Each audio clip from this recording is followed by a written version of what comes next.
Bruh. They're trying to hold me back. They're trying to hold back the truth. They're trying to hold back the truth. But they can't hold back the truth, can they? Welcome back to Hellstormwargaming and welcome to this live stream. We've got a big one to talk about today. Because it turns out, wait, Mikey, you're actually good at Warhammer. Welcome, welcome, welcome. Hello, hello. I am back from the Newport Open. The Warhammer Open Newport, whatever you want to call it. Whatever you want to call it. We're going to talk about it. We're going to talk about the games. We're going to talk about my opponents. All of them. All of them. We're going to talk about how it went. What I was happy with, what I was unhappy with.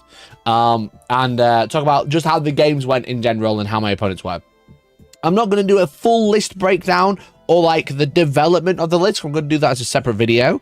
But to round out, I came third at a 190 player event yesterday. Going 7-1. With Dank Angels. There's your headline for today. And yeah, we're gonna do like a game breakdown rather than, and then we'll do a list breakdown as a separate video probably in the next couple of days. So that's the plan. So welcome in, come say hi, come say hello. The reason I went 7-1 is because I was drinking G Fuel all weekend. Just want to let you know, exclamation point G Fuel in chat. Just want to say it. Just want to say that.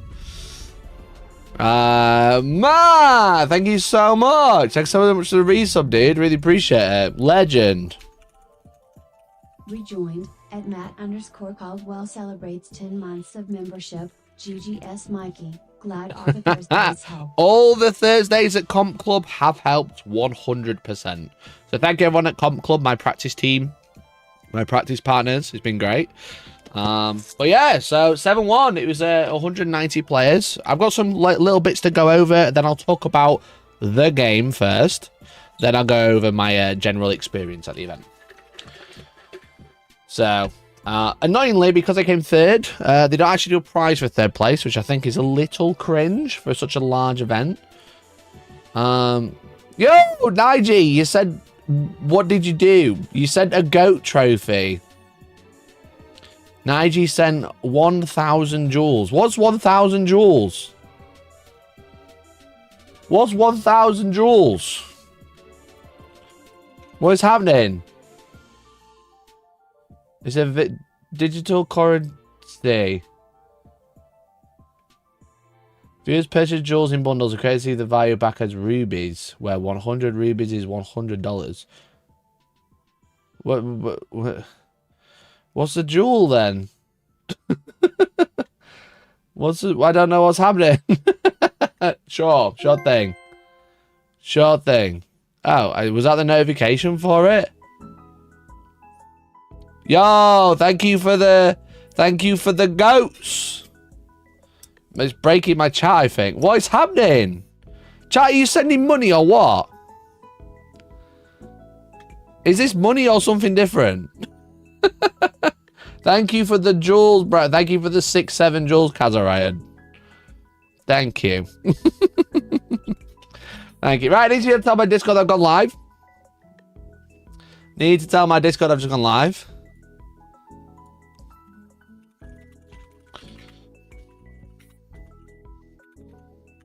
Talk about that, the game at Warhammer Open. I am talking about that game.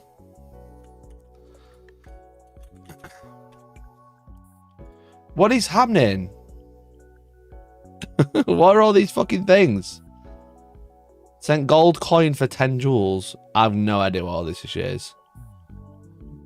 I have no idea. Yeah, can you spend in Raid Channel Legends? Probably. Probably.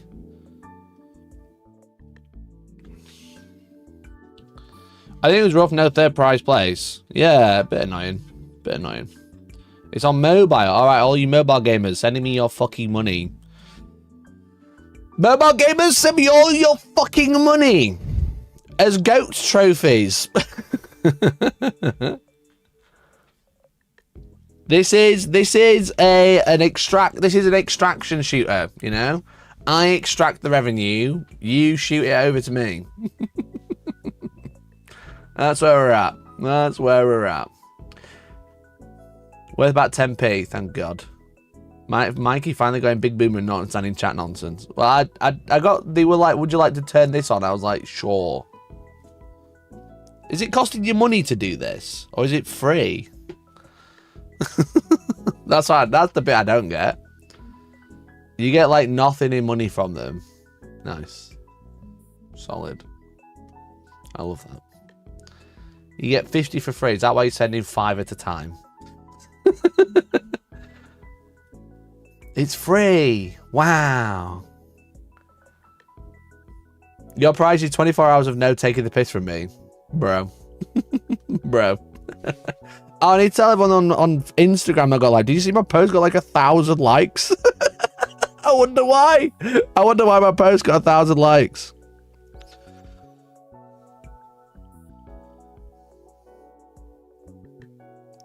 Can you believe he got 1,000 likes for some unknown reason?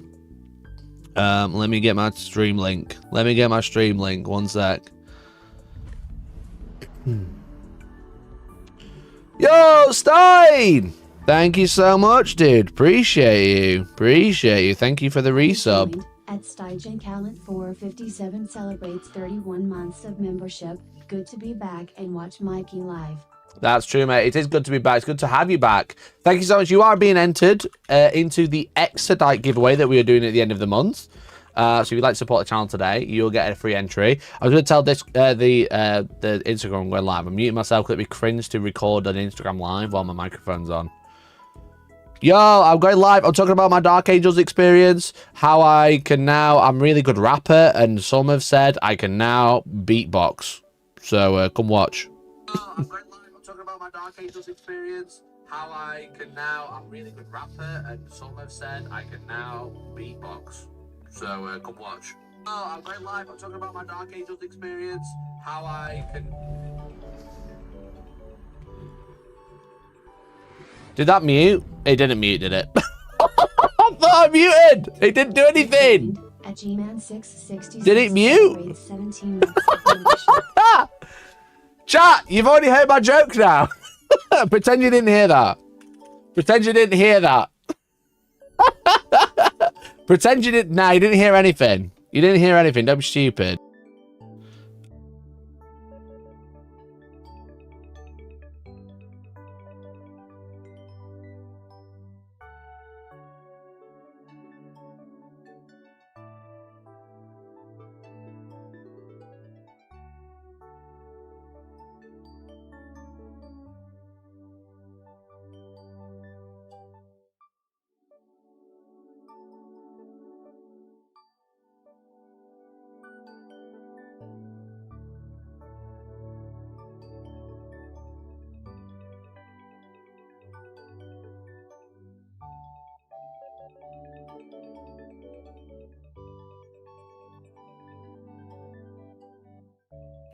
Wait, you saying it's... Fuck. It's my button's reversed. My button says mute and it's not muted. And then when I pressed it and it said unmuted, it was muted.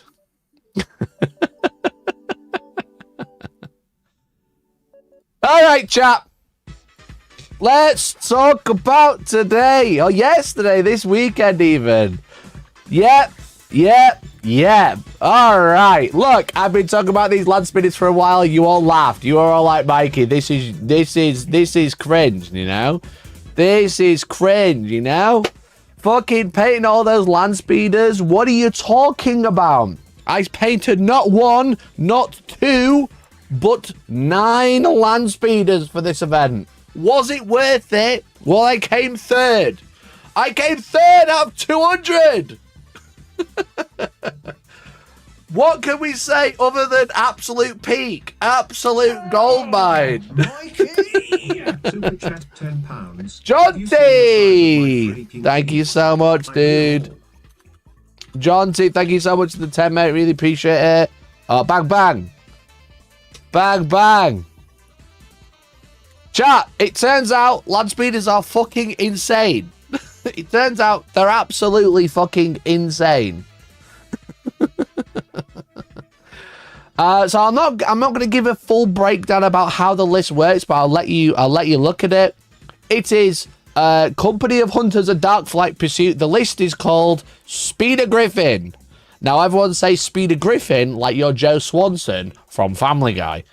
It had Samiel with the Ravenwing Command Squad with the Recon Hunter enhancement attached to a unit of Outriders. It had the Lionel Johnson. It had a unit of Assault Intercessors.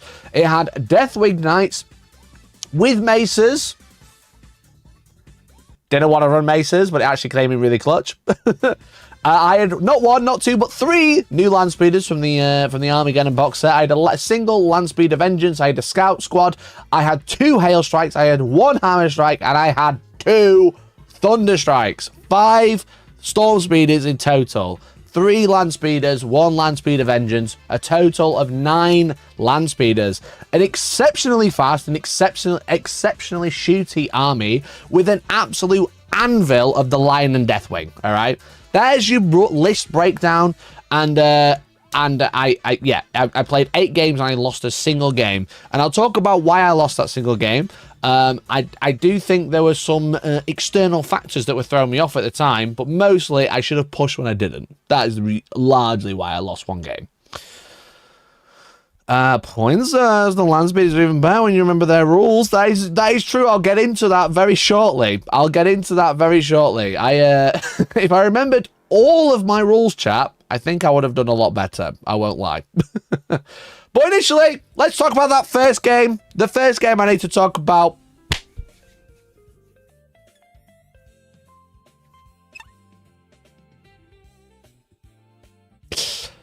Yep. Some people said I can't rap, but it turns out I can beatbox after all. Obviously, this was one that a lot of people messaged me about at the time, and I did end up winning it. I'll be straight up with you, chat. I've been hyper-critical of one particular person in our community, and I think for good reason, I would say. I will give credit when credit's due. It was quite nice to play. I'll give credit where credit's due. As his t-shirt said, he was a great opponent. Now, I don't know if that's because he was playing me. I don't know if that's because he knew if he tried anything, I wouldn't give him anything. But he was really nice, so I did appreciate it.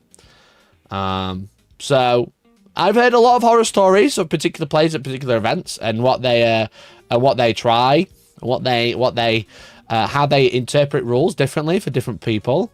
But I will say he was nice to play against. So I'll give him that. I'll give credit where credit's due. Dark City. Thank you so much for the 5. I really appreciate it. So look, I don't agree with the business practices of the company he owns. You know, I don't agree with using AI slop in adverts. You know, but it was nice on the table and it was a good game. And we both had a very fair game. Like, I would say, like, harsh but fair. You know what I mean? Like, we gave ground when it was reasonable. We didn't give ground when it wasn't, etc.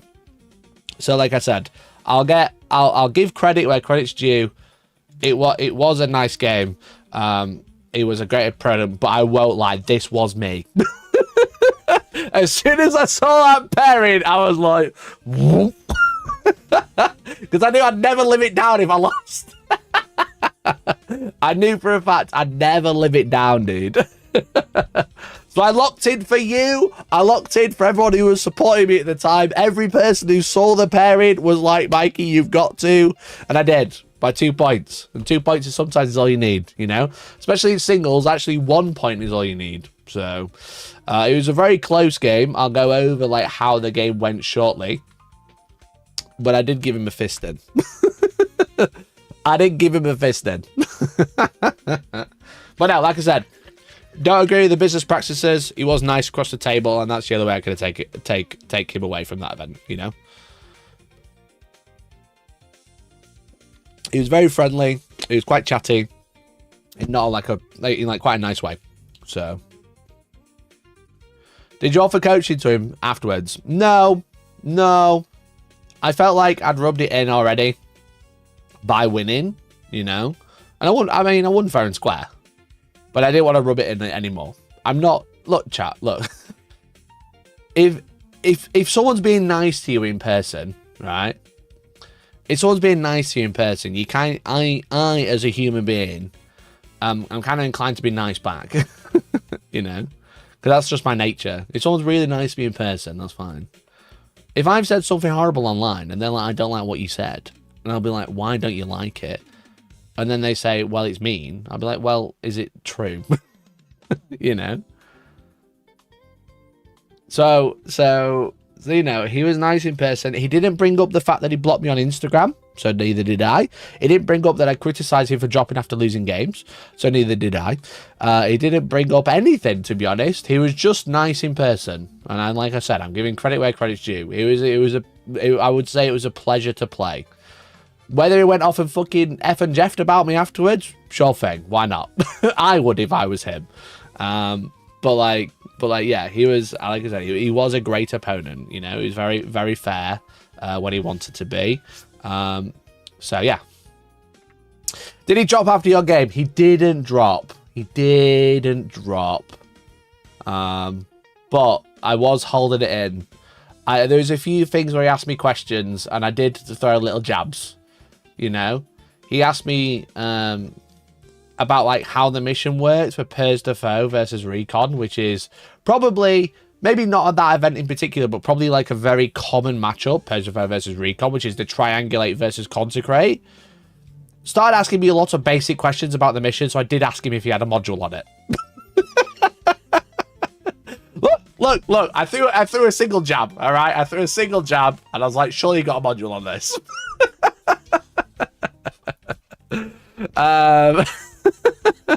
But what can you do? What can you do? I'm in a position, right? I'm in a position. What am I supposed to do? Just say nothing? Say nothing? And then there is something that I learned from him, okay? There is something I learned from him. So I told him, I said, am I getting a free £600 course here? Now, I'll skip ahead. You know, I'll skip ahead. It was a very interesting thing. Now, he might have a module on this, but he had units of Alaris Custodes, right? And what he'd done is taken all spears and one axe, you know. I didn't bring up XYZ as age very well. He had all spears and a single axe in each unit, right? And I was like, oh, that's interesting. Why have you got a single axe? And he was like, well, it's to do with timing. If you roll all the spears together, then they all go in the same save pool. And you might want to like change how things work. You might want to CP reroll by breaking up the save pool, which I thought was interesting. It's not really something that I didn't know. Just not a way I've interpreted the rules to realize that that was like actually like an interesting play. I don't know what the mathematics and the decisions about it, but if you've got all spears, you roll all 15, 16 attacks at once. If you have 2 spears, 1 axe, you roll 10 attacks in one. And then you roll the 5 attacks from the axe in the second, or vice versa. And you can kind of gain information because of the fast rolling nature of the game. You can gain some information so you know if you need to use like a reroll strat and stuff. So that was interesting. The other interesting thing, what's that? Great for killing Makari. Yeah, so in an orc matchup, if you're trying to get rid of Makari, right? You roll all your spears together, you put all the 1s and 2s on the orc boy, so Makari passes everything else. Whereas if you roll the first lot and then let them remove them, then you have another 5 attacks. It's almost guaranteed Makari dies, you know, in that instance. To get a 1 roll out of the fast roll in, which is interesting. It basically means you can control the save allocation. And yeah, also really good fast rolling characters not dying, so you can like reallocate. So I did learn something. I also learned, because it's not a way I interpreted it at all either, but I did learn that someone said he's a bit of a gamey bastard. I don't think he was a gamey bastard for taking the single axe to reallocate wound pools. I thought that was actually quite fascinating. What he was a gamey bastard for was this. Which is the reason he's taken the axe pointing down is so he can hook the axe around behind this part of the terrain. Now, why would he want to do that? Why would he want to hook his little axe around the back of the terrain? The reason for it is because there is a perfect gap for the axe to slide among the back of the terrain to gain go to ground. Which I also said, do you want a class on this? So it was actually very interesting because by the letter of the rule, he's totally legit, you know? By the letters of the rules, he's totally legit. I said, can I have a picture of this? He was like, sure. So he knew I was going to bring it up. I've got no problem with this. It's just an interesting way to play, you know what I mean? It's not something I even thought of. But it's right. Because the back of the axe is hiding behind here, you will basically never get direct line of sight to this Terminator, so we'll always have 12-inch load up. Start turn 1 anyway. I would throw hands. I can't joke about that anymore because it happened last week. Papaya! Holy shit! Beatbox, do it now. Papaya, thank you so much for the resub, dude. Fuck me, that's a big resub. But coaching tier, which chart I am now launching a coaching tier. I'm now launching a real coaching tier because it turns out I can beat these Warhammer coaches, all right? Siegler dodged me, but I am actually a real coach, it turns out. Oh, I went one too many. There we go. Turns out these fucking Warhammer coaches have got nothing on land speeders going fucking Bert. Where is it? Bert. Thank you so much. Is it going up to 700? No, it's going up to 699. All right, on offer. Screw Andy Burnham and his new laws where if something's a price, it has to be cheaper if it's on offer.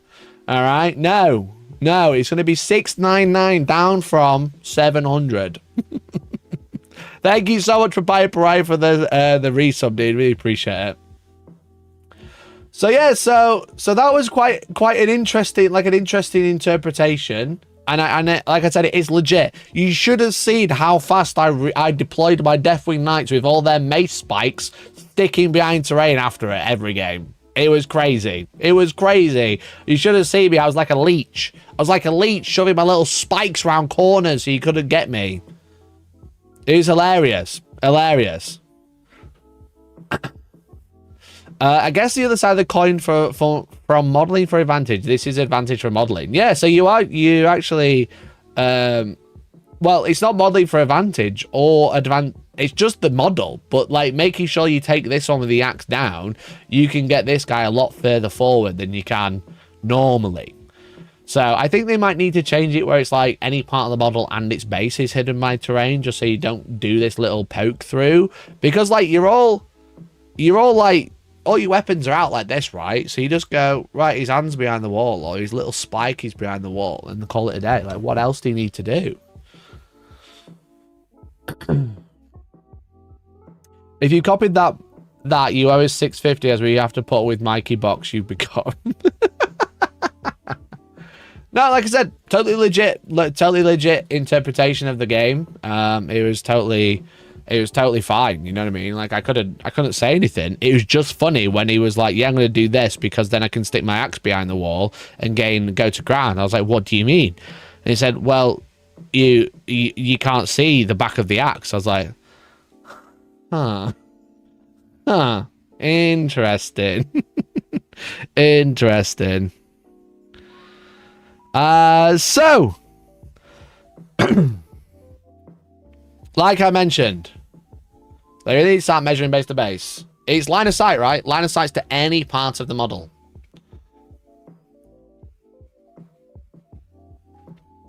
Line of sight is to any part of the model, so it's largely irrelevant in the measuring. Did he offer you a coaching job? You think Boxy came to me after everything I've ever said and called him out for things that he's done He came up to me and went, Mikey, do you want a job? It's like legal cheating. And there's a little bit of juxtaposition in that sentence, I think.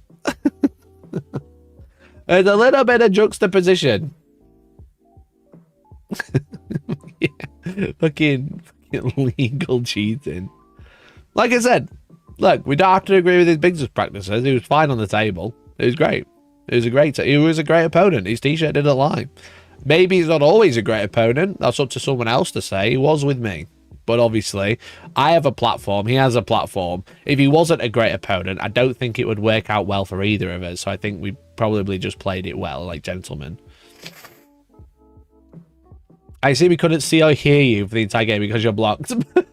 I do think that's why my Instagram post is like... I do think that's why my Instagram post is doing insane. Because I've never posted a picture of my face with no music... Just a couple of sliding pictures, you know what I mean? I've never posted a picture of my face that has over 100,000 views and 1,100 and something likes. Never in the history of posting on Instagram have I had my face do this well. You know? I've had reels that do this well and stuff. I've got reels that got millions of views, but my face, no music, just some random... You know, just some random images, etc. It's probably because I said this. Which isn't a lie. Which isn't a lie, okay? It's not, it's a fact. It's not mean if it's a fact, right? It's not mean if it's a fact.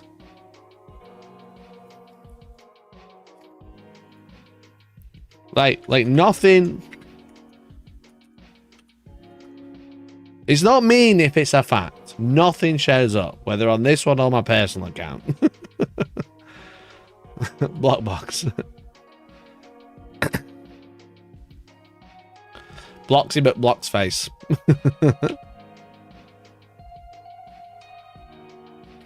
Boxy doesn't offer people jobs. Gets other people to do the work, then he profits off it without giving them any credit or remuneration. I didn't say that. I just read the screen. Hungry Bird! Hungry Bird! At Hungry_Bert celebrates 29 months of membership. Facts can be mean. That's why white lies exist. Smile. Facts can be mean, you're right. But if it's a fact, you can't get upset about it. So, like I said, that was... why did I play the last song? There we go. So that was that game. I'll go over like the physical game in the end, but it was extremely close, and I'll give you a little insight. I did score 40 points in turn 5. So that's why I won. Because Recon versus Purge the Foe is a very interesting matchup. Did he do a post about you? I've got no idea, mate, because as we've just got over, I can't see his social media, so who cares? You know? Mikey in here boxing my words. What do you mean boxing my words?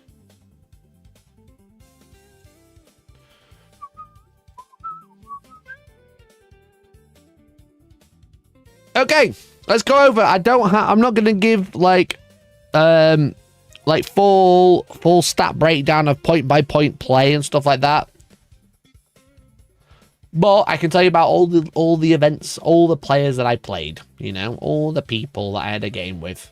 And I will say, like I said, chat, I did have 8, I'd say 7.5 wonderful opponents.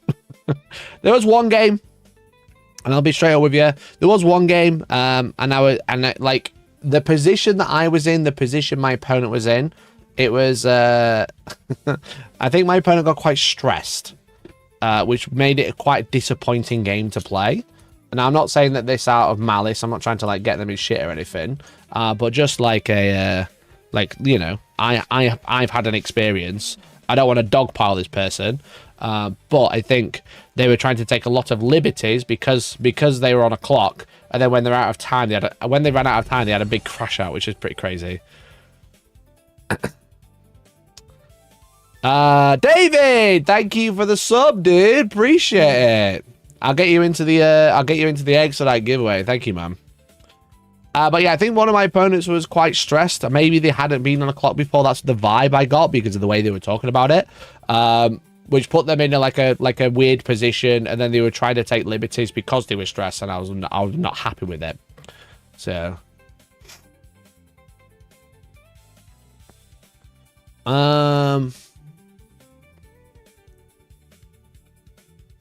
saw you at the tournament just after that game. Was a great time, and everyone in the hall was pretty much talking about it. Well, it's big news, right? It was big news.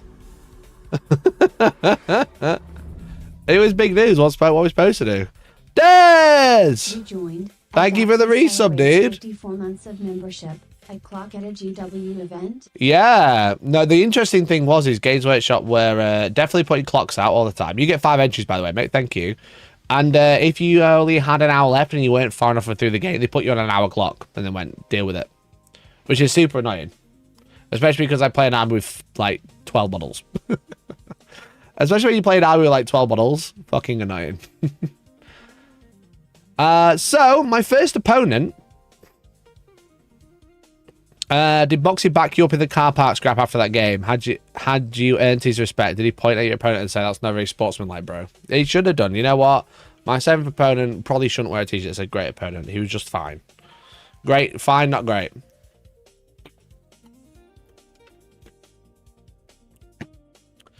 But anyway,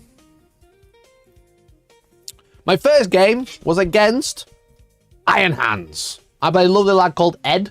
We had a wonderful game. He was running Canuck Var with Terminators. He had a Lieutenant with Blade Guard veterans. He had a Librarian with 10 Stern Guard. He had a Librarian in Terminator armor with 10 Assault Terminators, some Intercessors, a Land Raider, a Land Speeder, a Redemptor, a Scout, and a Vanguard Veteran with Jump Bat Squad. He was running Iron Hands with Hammer of Averni and Librarius Conclave. I don't really remember what Hammer of Averni did. We all know what Librarius Conclave does. And he was playing Purge the Foe. This was quite a unique list. And I will say that you do tend to find this. Warhammer Opens is you tend to find a lot of people play off-meta lists, especially in the early rounds, because people might not play many tournaments, or they are like entering for the painting competition, or they're going for the experience, you know. Oh, reroll wants to wound on oath from the Hammer of Averni. Yeah, so it's like the veteran detachment. This was the deployment. Okay. Cannot gives second oath to a unit you can see with line of sight. Now I'm not going to go through play by play. Okay. I don't want to go through like every play by play known to man. But what I can do is I have Sai, dude. Thank you so much for the sub, dude. Thanks for the gift. Appreciate it. What a legend. Gifted member. So, game one, I played against Iron Hands. I've got not a full play-by-play, but I can give you like a rough idea what happened. All right. So this was my deployment, as you can see. All right, we already talked about my list. 9 land speeders. Now he's playing Purge the Foe. Okay. So that means the mission is interesting. It's triangulate versus consecrate. Okay. Where it's gone. They were playing Purge. I was playing reconnaissance. So there, I was playing triangulation. So I have to hold an objective, and then every turn I can do an action. All right. I do an action and an objective, drop off a marker. And every time I do, I like add them up and I triangulate. But then at the end of the battle, if I control 4 or more objectives, I get 10 points. Whereas they play Consecrate, which is a far easier primary. They don't quite score as many as the end. But basically, every time they kill a unit, their unit gains a marker and they drop it off at the same turn. They can max out and get 6 points a turn. Turn 1 if they kill 3 units and stand on 3 different objectives with those units. And they have hold and hold more. This is a really wild mission, and I've played it 4 times. Triangulation is relatively easy to get off because you just do an action and it completes at the end of your turn. But they have such an easier primary than you. It's crazy. It's actually crazy how much easier. But basically what happened was, this is my style of deployment. I had like land speeders up here, got the Vengeance and stuff. I've got the Deathwing Knights. There's a few units I've not put on here. I've not put my Scouts on. I've not put my Assault Intercessors on because I usually did the same thing every game. The Scouts deployed somewhere in the middle of the board where they couldn't stop me scouting. And then the Assault Intercessors sat on my home and blocked Deep Strike. So I put my Scouts around here, right? So Ed was playing like he had like the Hammernator brick up the top. He had like the Stern Guard up here. He had the Land Raider full of Blade Guard here, Redemptor Dreadnought and Land Speeder and stuff behind here. And then he had the Hammer, the other Terminator squad with Cannock in reserve. Ed went first, and I initially was like, oh, I should probably scout here. And I was like, wait, this Terminator brick with a Librarian, right? It scouts 6. All right, it scouts 6. And then gets... No, I don't know what I've done there. Scout 6 moves all the way over here. And then gets +2 move. And I think it can advance and charge. So if I'd scouted there, I think I would just lose the game because I'd have 10 Hammernators in my deployment zone turn 1. Okay? So I ended up like having the bikes here and ended up scouting them behind here. Okay? This is where the bikes went. Because Ed went first. He rolled his Land Raider up onto here, shot some scouts, and got kill and consecrate. All right, start scoring very nice and early. Gets 3 on consecrate straight up. All right, I go first. I take my first turn. Sorry, I can't fucking do anything turn 1 in my primary. But I get outflank. I get engaged on all fronts and stuff. So I advance these bikes. So if you don't know how Samael's units worked, I'm going to do a full video breakdown of my list. But basically, it's got mobile, it advances and charges, it gets +1 to advance and charge, it has loads of shooting, and it's absolutely horrific in combat because it gets +1 strength and damage on the charge, and you have access to lance in this detachment. It's absolutely fucking crazy, okay? So basically, my fucking bikes flew up here. I got a speeder up to here. I got another speeder up to here because they advance and shoot. Because that's the detachment I'm running. Chat, I just want to let you know that up until game 8, I was playing the land speeders with movement 12. Why was I playing the land speeders movement 12? In fact, I've been playing the land speeders with movement 12 for 1, 2, 3, 4, 5, 6, 7, 8, 9, 10, 11, 12, 13, 14 games out of 15 with the Dark Angels. It was only in game 15 that I realized they all have a 14-inch movement, not just the Raven Wing one. So what I would say is before you go to a tournament, read your fucking rules. Because I think if I'd read those rules, I think I would have done a lot better. And I was already doing pretty fucking good. So basically, I moved something like this. I got like the fucking Thunderstrike over here. Man's out here flexing on beating box and handicapitated and axe tech. Yeah, literally. It looks like good job you're not a coach. You'd got sack. Nice. So I moved like a land speeder here, land speeder here. So these land speeders move, shoot, move, right? So I got some like pop shots off. I think I had like Vanguard veterans here to do like an early burden. I absolutely decimated them. I turn 1 oath the Land Raider.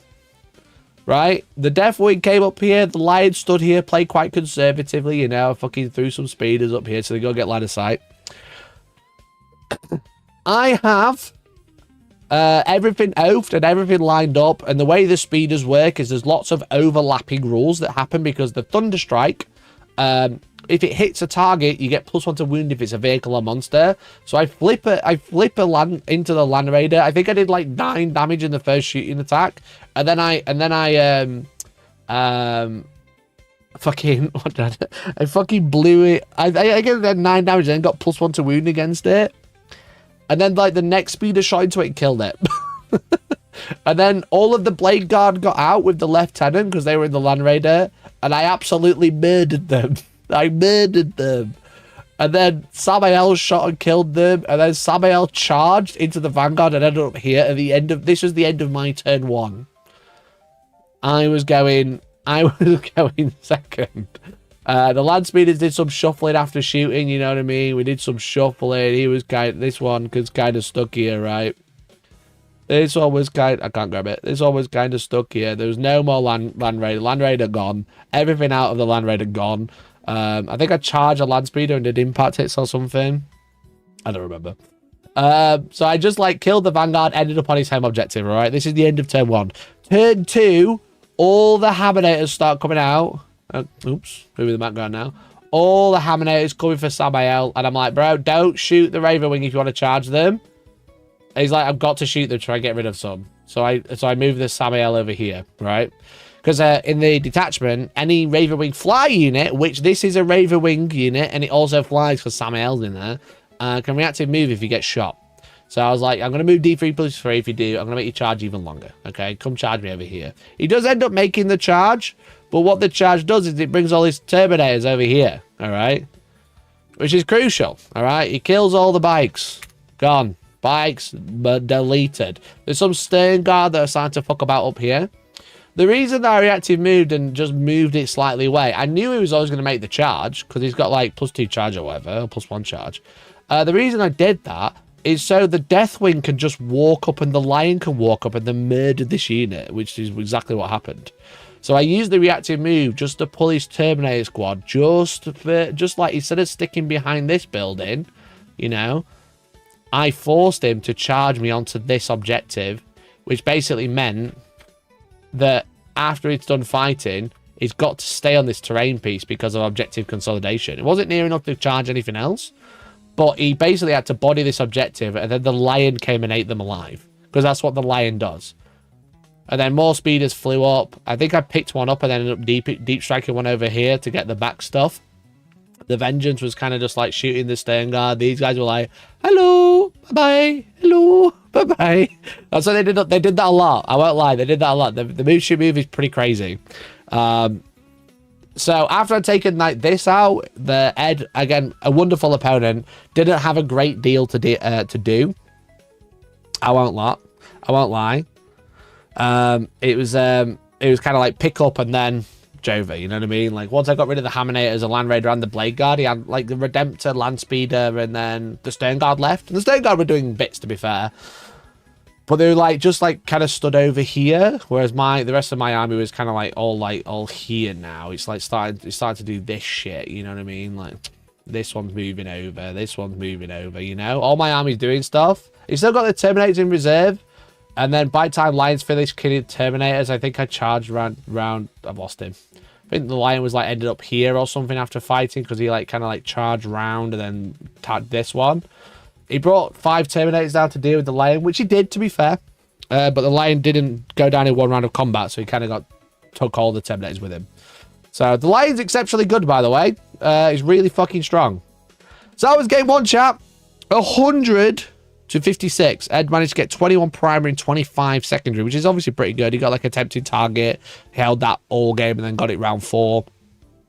But I did realize, I think I scored like 140 points or something, because the way I was just scoring points all game, every game, is I maxed out 100, but if there was no cap, I think I was starting to hit like 140. So especially with like the end of battle scoring against Purge, because I didn't play Purge 3 times in a row.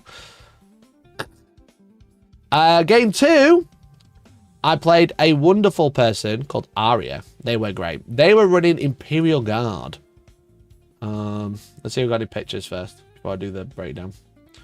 So yeah, so this is like end of basically turn 1 or something stupid. This was end of turn 1. And then this picture is the next game, because it was kind of over at that point. Like you can see the Hammonators like going for the bikes over here. You can see the Stern Guard up there. You can see where the speeders are. You can see the Lion, etc, etc. So yeah, so game 2 I played Arya. Arya was wonderful, really great opponent, great game. I'm gonna move my list reading over here so you can look at the picture while I read the list. So Arya was running Guard as Purge to Foe, Designation Force, and Steel Hammer. All I remember about this is that they had. Oh, I realize this picture is really late in the game. No, it's good enough. Designation Force and Steel Hammer. All I remember is that they were given a Bane Sword, which was ordered itself, 4+ invuln, which is kind of annoying.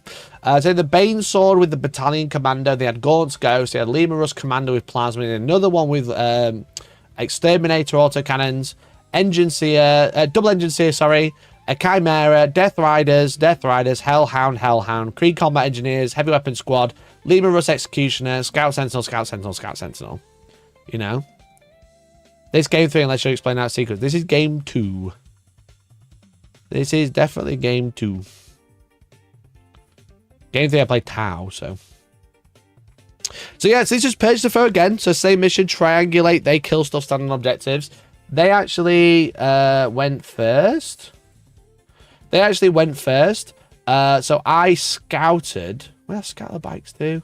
I think they went first. Oh, this doesn't say who went first. That's very annoying.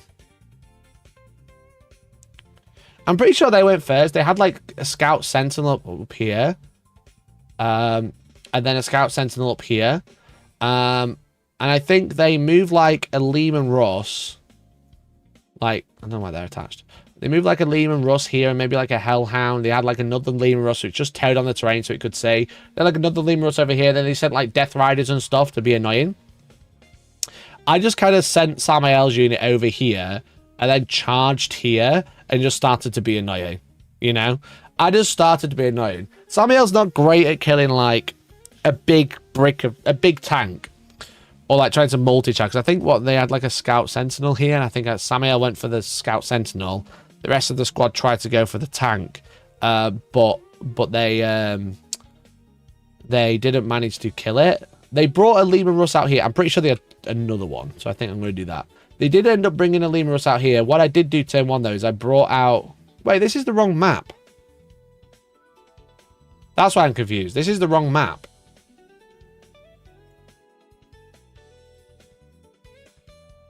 I'll have to do. Chat, it's the wrong map, as you can see. This is the deployment. It's very similar. I must have just screenshot the wrong one. You get the vibe. You get the vibe. Where are we? So I brought the Deathwing up here.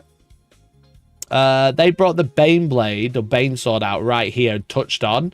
And we're just in race to start shooting with the Banesword, right? So this is like this is like turn 2. Or this is my turn 1. The fucking lines that chilling here. You know, speeders are going to come over here, be annoying. They're playing with like combat engineers and stuff. I'm kind of ignoring the Baneblade at this point. They held the Baneblade back for their turn 1, so I couldn't see it. So I kind of just like set up. I had like 2 land speeders like towing out so they could start shooting tanks over here. Land speeder doing land speeder things, jumping out, hiding behind terrain. So yeah, so they brought the Leman Russ down. They brought the Banesword out turn 2 and touched on so they could start to see. Over here, they fell back of combat and started shooting. And they had this Leman Russ lined up to shoot Samael's unit. But kind of, again, once it shot me, I kind of did a reactive to hide behind this ruin. And with all the deaths and casualties, they couldn't see me. So Samael's unit survived for quite a while. The Banesword came out, shot into the Deathwing. Chap. Killed a single guy. I've never seen a Baneblade not do anything until they shot Deathwing Knights. If you've never played against Deathwing Knights, they are absolutely horrific. All right, they are T5, 4 wounds each with -1 damage. -1 damage is fucking horrific. Loads of stuff in the game's damage 3. Loads of stuff in the game's damage 2. Loads of stuff in the game's damage 4. And they have 4 wounds each. And 4 wounds each with -1, like, depending on what you're shooting into them, can take so many shots to kill them. It's ridiculous. It's absolutely ridiculous. So I got exceptionally lucky for this Banesword to shoot everything into a Deathwing Knight squad and do one kill. It was like 1 dead and then 1 took a wound. It was wild, dude. The problem is that the Banesword had the 4+ invuln until the start of the next command phase. So I revived Samael's unit and flew it over here and murdered the character that was sat behind it. I used its entire squad to just murder it. The Deathwing charged over here along with the Lion to deal with this Leman Russ. I think I ended up shooting this one with a couple of land speeders and sat here like that. I had another Leman Russ to deal with. Over here, I was just doing some funky stuff. And then these were kind of just like, okay, we'll just deal with Hellhounds and stuff. I can't remember what this land speeder did, but you get the vibe. After that, the Banesword shot again. but it split fire. It kind of rolled down here, and it split fire. It kind of went for like 1 speeder here, 1 speeder there, 1 speeder there. Picked up 2 speeders, or maybe even 3. I think it might have picked up 3 with the split fire. It was pretty efficient.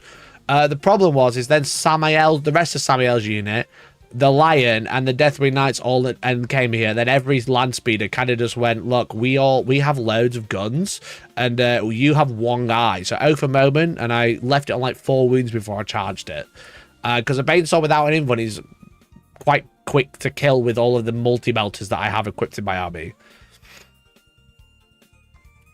Contrast that with one of my defiers top to bottom in a whole unit of Deathwing Knights game 1 and 5. Yeah, it's ridiculous, right? So the Bainsword just can't, the Baneblade just can't do it. And it's like you have a 4+ invuln as well is crazy. So once the Bainsword had gone, it was, you know, just fucking do whatever after that. I think these Deathwing Knights ended up going here, smacking a Lehman Russ for 4 turns or something stupid. 4 rounds of combat. It was crazy. It was crazy. So that one was another one, 100 to 58. Again, getting absolutely massive primaries. So I'd scored 45 in 3 turns, and I scored another 30 points on primary. So yeah. So the land speeders were just proving that there's like I said, exceptionally fast, exceptionally quick. And yeah, they can do actions because I'm playing triangulate, because I've got so many that when sometimes I'm like this, I'm like, well, this one's going to triangulate now. The Lion's going to triangulate now. The Deathwing Knights are going to triangulate, just to do the action, just to start racking some points up. So that was game 2. Game 3, I was a bit nervous about this one because it was against Tau. But do we have any other wrap ups? Yeah, so this is game 3 against Tau. You might notice something quite interesting here, because this is the end of my turn 1 and I went first. As you can see. So I was playing against a guy called Calvin, who was wonderful. Who's playing Retaliation Cadre. Purge the foe again. Right? Commander Enforcer battlesuit attached to fire knife battlesuits. Commander Farsight attached to fire knives. Cold Star attached to Star Sides. Cold Star attached to Sunforge. Cold Star attached to another unit of Sunforge. A Dark Rider, the Twin Lance, 2 separate broadside battlesuits. A Crisis Starside battlesuit squad. A Ghost Keel, a Pathfinder, and 2 stealth battlesuit squads. So a lot of Crisis, basically. Just all of the Crisis suits. And again, it was Purge the Foe. And the way they were doing the maps, they did ABC, ABC, AB, basically, for the map layout. So if you want to know specific maps, this is Recon versus Purge. Triangulate, Consecrate once again, but this time layout same. Now, in this game, I went first.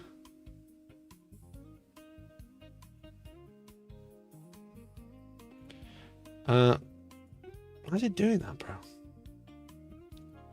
In this game, I went first. So they had like the Twin Lance on the front line. They had Crisis suits here. They had Pathfinders trying to block. They had stealth teams and stuff like that. You're welcome for the Tau coaching. You very much needed. Yeah, I hate playing against Tau. They're so good. Basically, chat, a lot of people didn't respect the speed of the Samael unit, even though I warn them every time that they have a 39-inch threat range. 39-inch. So Calvin put his Twin Lance on the front line, which I thought was exceptionally brave. So I put the scouts here, you know, 8 away. Did they put all the drones down? No. No. Because no tile player knows what drones are anymore. You know? They're all bastards for not running all the models they should do. And that actually caught my opponent out in Game 7 as well. So I went first in this one. And I was actually quite surprised at the deployment, because they had like stealth teams, the Crisis teams basically lined up everywhere, as you can see from the picture. I think Calvin had kind of deployed as if he was going first, you know, and that can be quite good. That can be quite good. Deploy to go first and go first. You take the risk, and sometimes it pays off, and you do exceptionally well. I think if Calvin had gone first, I would have had a really, really hard game. Sadly, he deployed to go first, and then I won the roll. So Samael scouted here, advanced here, and then my speed has moved up to here, because the Twin Lance had scouted... Sorry, I forgot to scout the Twin Lance, which scouted here. The Land Speeders came up, Land Speeder came up, Lion came and sat here, Deathwing came and sat here. I dropped 3 Speeders up here, which could then see the units, so it stood behind the terrain and not on it, so they weren't hidden. These Speeders kind of came up here. I think this one ended up here, the move, shoot, move. These Speeders all came up here and like kind of got an angle like this, because they all advance and shoot, right? And they moved 12 in these games, but they actually moved 14. And I absolutely decimated the Twin Lads because I know how good they are. I oafed them and I shot them, and then I ended up charging the Fire Knife team over here and smashing them in combat. It was biblical. It was absolutely big. I took down a stealth team, a Twin Lands, and basically locked down a crisis squad with the Sunforge, the Melter ones, in my first turn. It was ridiculous. So this was dead. This was all but... I think they had the commander left here, but it was all but dead. My squad had got absolutely fucked in return from Overwatch. I think the Overwatch with the Twin Lands had killed like 2 Outriders, which means I had less attacks, but just absolutely sending it that way was crazy. As you can see, like, this is the end of my turn 1. I've got Samael's squad here in combat. I think I'm just about to roll combat, maybe. And then they had like a crisis team. They moved this one out. No, this is their turn 1, sorry. They moved this one out to try and kill stuff. I've got the Lion backed up here. I've got 3 Speeders fucking about over here, shooting stealth teams and stuff. I've still got Speeders sat here doing nothing. And I'm moving Assault Intercessors out to triangulate, because I'm like, they're going to be able to up down soon. So I'm just going to start triangulating as early as possible. And so the Lion can go in and kill stuff. So that was quite a brutal game, I think. This is the end of turn 3, I want to say. As you can see, the Deathwing are in combat with a crisis. The Ghost Keel. There it is.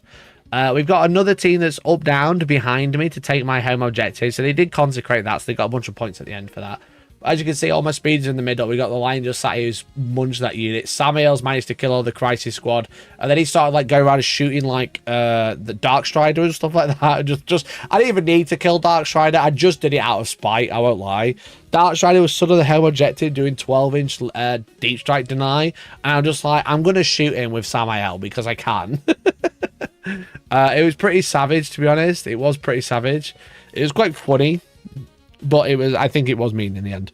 But that one again, I managed to score max primary, max secondary to 100 to 47. So Calvin got quite a lot of consecrate on that one, consecrating my home objective, because like I said, Tau pick up units for free. I had to be really careful, and I kind of had to just like go for it and overwhelm my opponent and be like, look at all these bodies that you got to deal with. If you don't deal with them, they do just kill you, and I can move, shoot, move just like you can, you know, or fall back and shoot just like you can.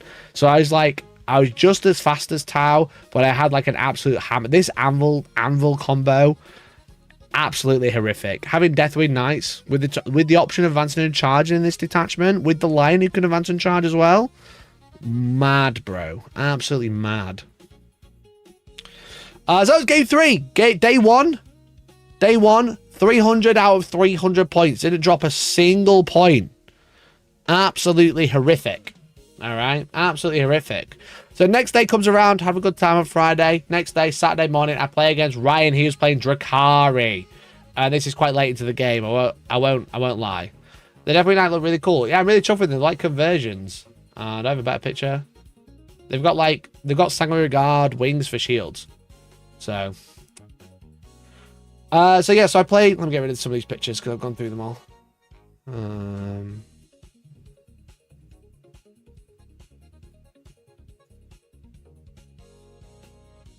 So I played against Ryan round 4. So he was running Drukhari. Ryan was lovely. He was really nice. He's actually been to one of my events before. I think he'd been to the one at Sanctuary or something. So he was running Exhibition of Slaughter and Sky Splinter Assault. And I actually played against his style of list twice. It was playing Recon this time. So it was a Recon mirror. It was Lady Malice with Incubi. Lady Malice is absolutely exceptional as a unit, by the way. Holy shit, she hits like a brick. She hits like a fucking lorry. And then she's got Vex on top. Absolutely crazy. Absolutely crazy.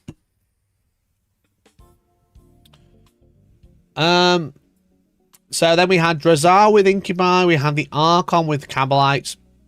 We got Lilith with a load of witches. We got Succubus with witches. We got more witches. We got double raiders, triple venom, 2 Kronos, some Hellions, some Mandrakes, some Reavers, some Scourges, and some cheap Scourges. So Scourges are really scary, right? Scourges are really, really scary. And they're really good into me. They're basically like las cannons, right? With AP3 or AP4 or something stupid. Usually if they see a speeder, it dies, which is a problem. So I really had to respect the speeders.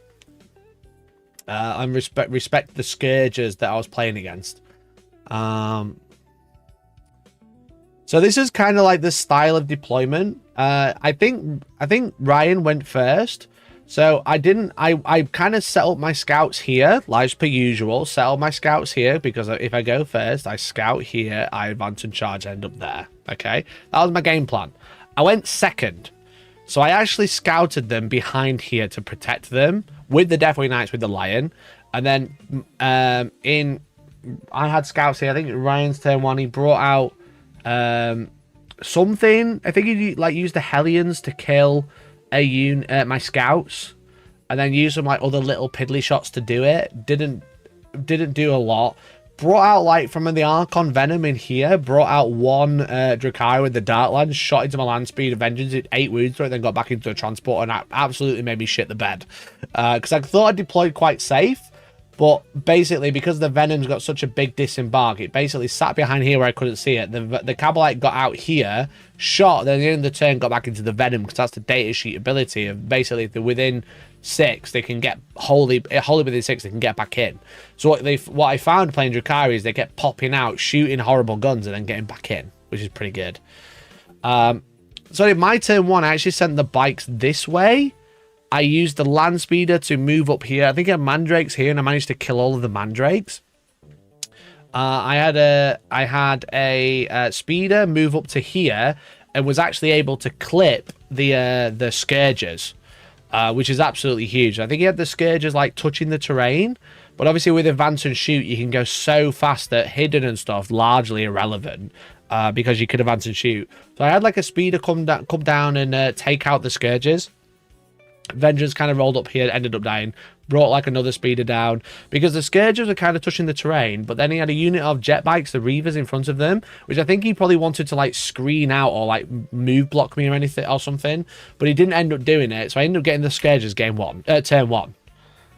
I brought a hail strike here. I moved the Death Knights here. I brought the Lion here. Did my usual shit, right? Put fucking another speeder here, probably another land speeder here. I think I got center ground game 1. Yeah, I got center ground round 1, so I ended up advancing land speeders and stuff like that. So I killed all the Hellions, killed the unit of Scourges, which is absolutely wild, to be honest. I wasn't expecting to get them turn 1, but that was pretty good. They had Dark Lancers. Turn 2, it brings out Lilith out of this squad. You know, out of this raider. Lilith comes down, starts hitting the bikes and stuff. Deep struck a unit of Heat Lance, the other Scourge unit. So Heat Lancers and Dark Lancers, I don't even know the difference. I feel like they're largely the same. Let me find it.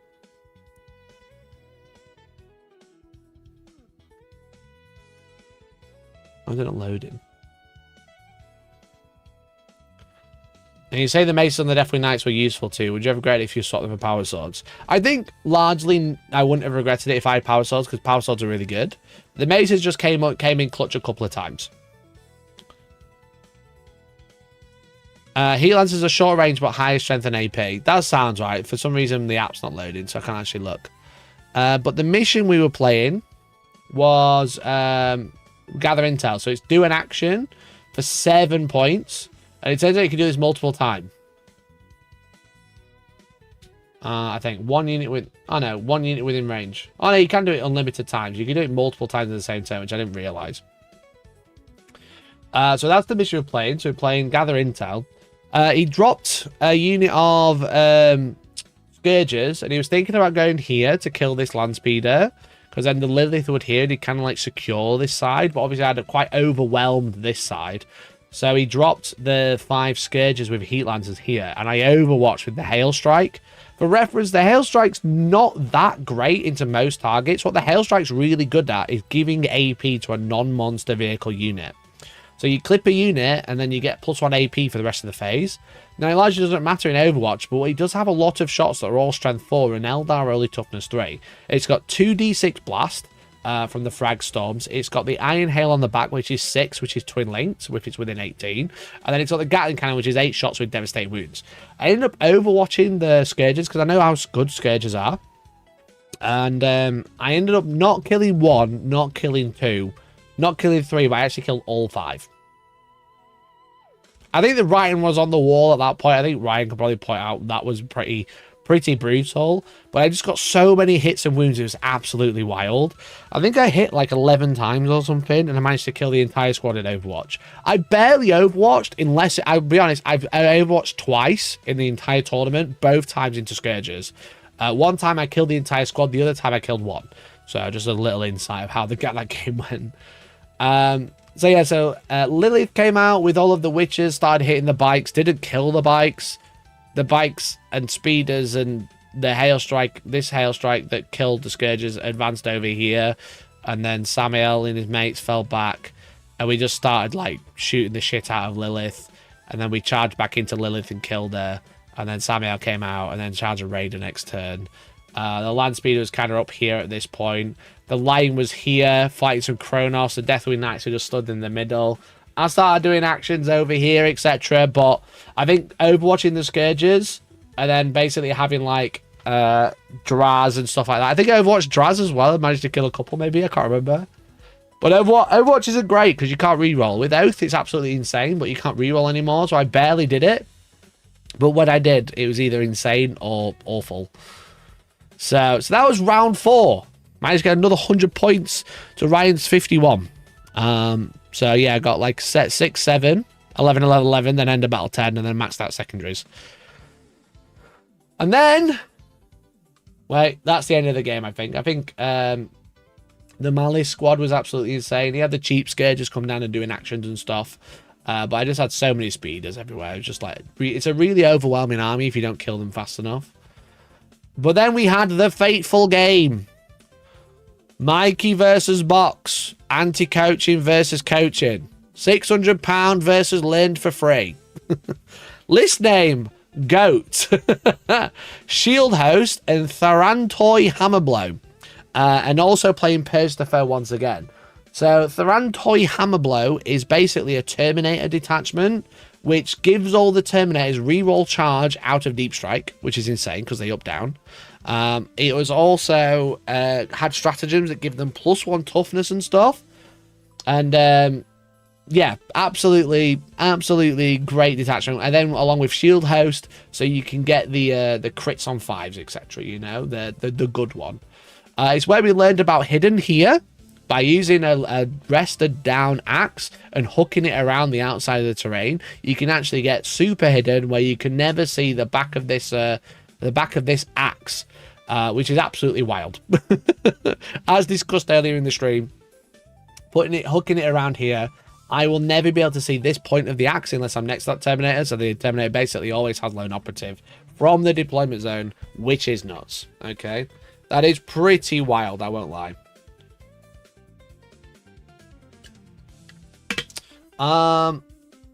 So this is deployment. This is basically Steve's turn 1 because Steve did go first. I obviously had the bikes out here, and then I scouted them 9 behind, so he couldn't get like a 10-1 charge, etc. Now the problem with this, with Consecrate and Triangulate, is that Steve's running like loads of Terminators. So he's got Trajan Valoris with Custody Wardens. And he's got a Blade Champion with Custody Guard. So obviously double shoot, rerolling wounds, etc.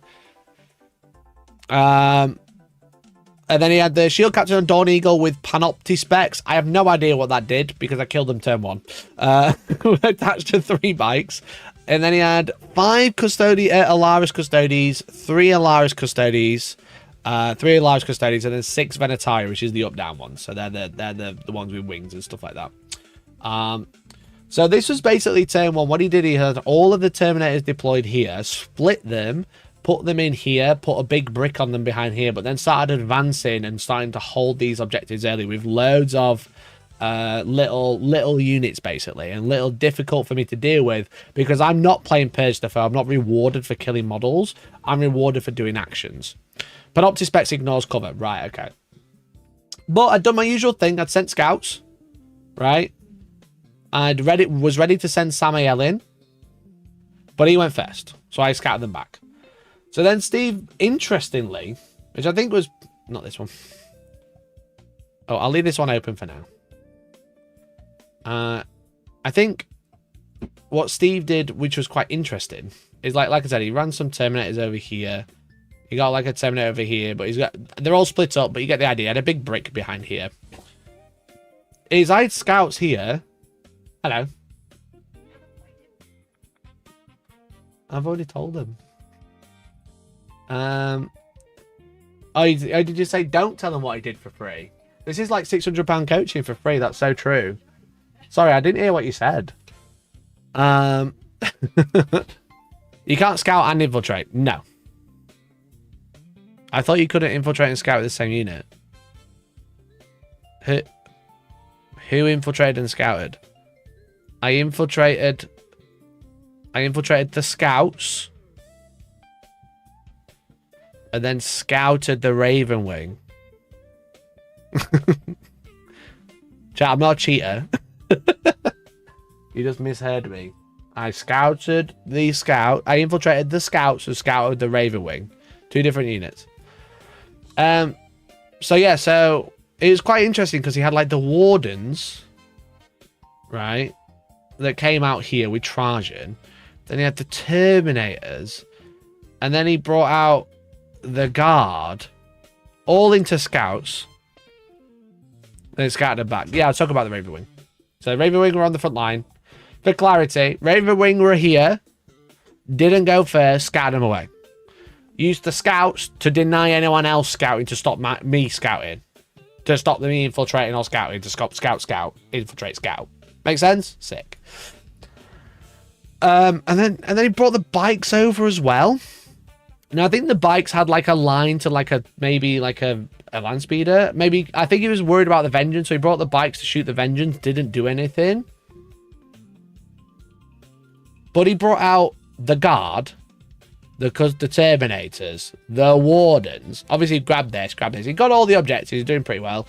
And then he ended up charging the guard into the scouts to kill them and ended up on this objective and triangulated it, consecrated it early. Which is pretty good. But I knew this is a scary unit, okay? I knew this is an extremely scary unit. So I knew I needed to kill it, but I also knew that the bikes flying around with melter shots is a problem. Now, the nice thing about Custodes is that, except for this advancing and charging unit, because you've got blade champions, except that the fact that these teleport, Custodes aren't exceptionally fast without advance and charge. So I knew the bikes were going to be a problem because they also have mortal wounds, which is super annoying. They start killing stuff for free, then charging it, which is really bad.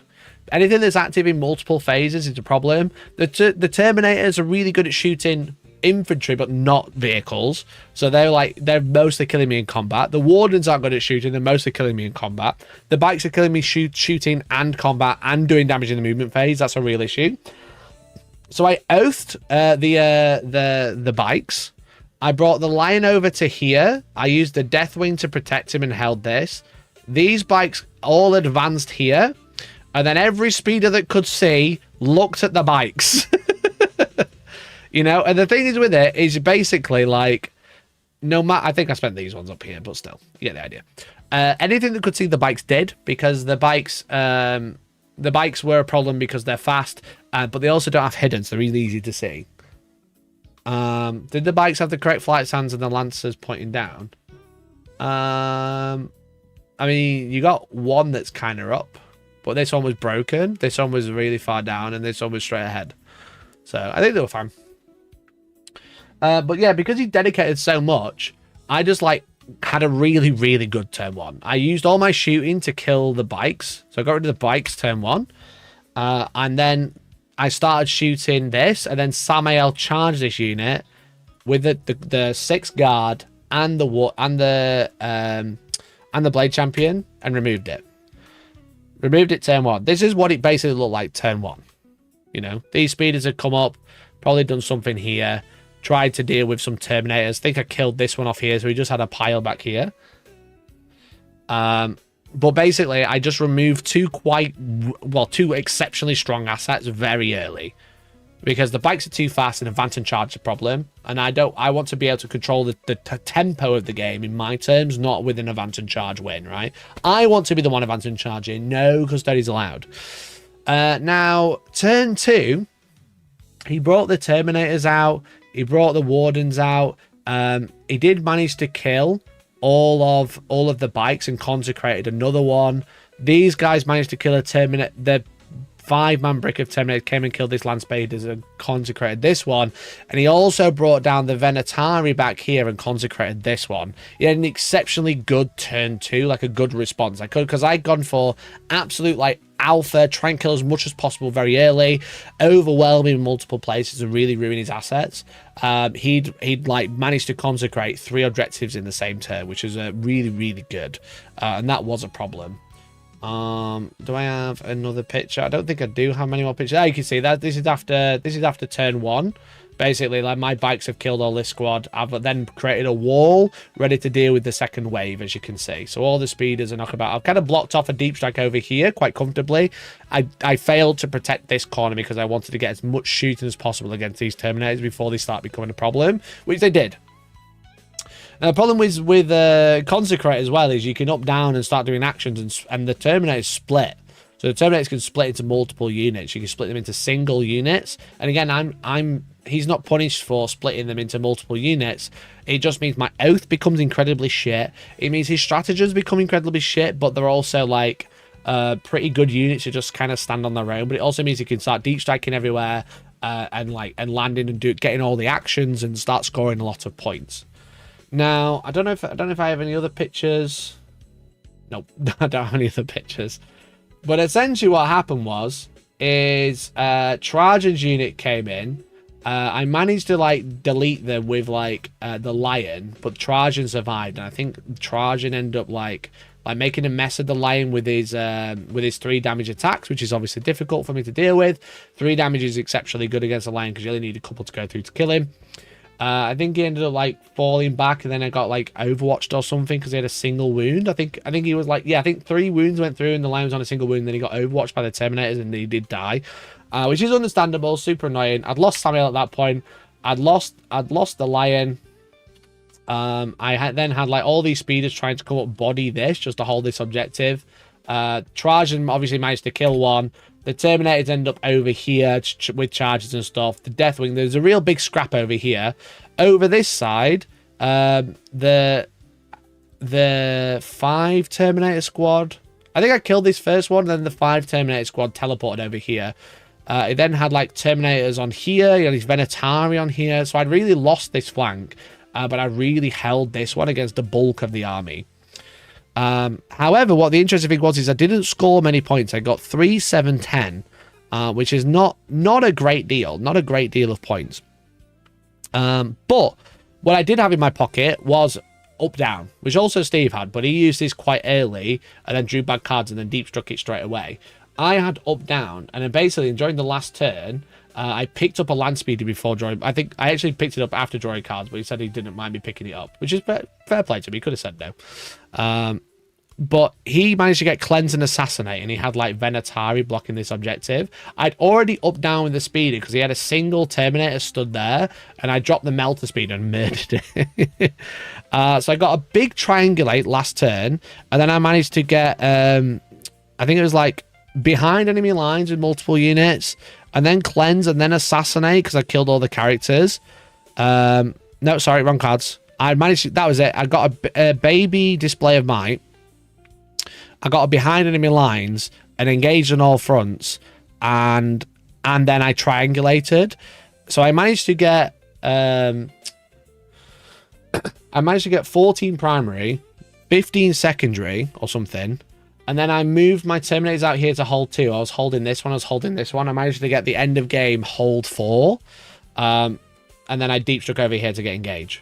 So I basically managed to like formulate a literally, like I said, like a 40 point swing on turn 5 by By standing on 2 on here, I had a single land speeder up here. I had a storm speeder on here. Triangulate here. Engage there. Hold 2. And something else. Oh, like the cheap display of might. Because there's no end of game scoring. For display of might, it's either the end in your turn or nothing. So managed to score 40 points in the last turn was absolutely wild, to be honest. It was absolutely crazy. So yeah, so you got 45 primary and 34 secondary cards for an 89, and I got 44 primary and 37 secondary cards for an 89-91 win. So it was, to be fair, he played it really well. It was a great game. He was probably very close to beating me, to be honest. Had I not drawn cards that I could score in the last turn and then teleport everywhere. So he teleported, but you can only do it once per game. For me, it's just spend a CP and just disappear. So it was really close. It was a very enjoyable game, I would say.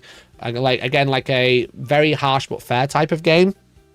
And I think if we play that one again, him with the knowledge of what my units do now, because he'd not played Dark Angels, he hadn't experienced them, I think he probably would have won. So I think he just sent way too much to go after the scouts for some reason. Went first, which is always a problem. Sent way too much to get the scouts. Did get a really good early consecration, but it cost him the bikes and the custodian guard squad. So they basically did kill a unit of scouts. So that was game 5 against Mr. Box. Like I said, a hard game, a well-deserved, a well-fought battle, I would say. And, you know, I did feel pretty fucking good. I did feel pretty fucking good, to be honest. I won't lie, chat. I won't lie. Yeah, I just think he just dedicated way too much over here for no reason. You know, early anyway. Should have stayed back. So anyway, that was the win, as you can see. And then my final game of day 2 was against Matt McCurdy, who I actually played at the last Golden Ticket event I won many moons ago, and I played Deathwatch about 3 years ago. And he was playing one of the dumbest lists I've ever seen. Now, the mission, which I'll go over first. Oh, wait, I'll answer some questions first. Very close game, could have swung either way. Yeah, definitely. Did he then lose the same list next round? I don't think Steve lost to Dark Angels, because I'm pretty sure he told me he beat Dark Angels. He lost round 7, which is against Emperor's Children. So no, he did beat the Dark Angels. He played Dark Angels again, but knew how they worked. So he ended up at 98 after me. Dan Richards, which was on... Yeah, he was on basically the same list. He was on Innis's list. So round 6, Steve played against Azrael in Assault Intercessors, Samuel Brick, Lionel, Tech Marine, and then triple Land Speed of Vengeance, which everyone is running Land Speed of Vengeance with the upgrade, and it is an exceptionally good unit, but I played a whole bunch of shit that had loads of 4 wounds, which is a real issue for the Land Speed of Vengeance. The Land Speed of Vengeance is D6 plus 1 blast, overcharged, is strength 9, minus 3 AP, 3 damage flat with twin linked. Really good profile.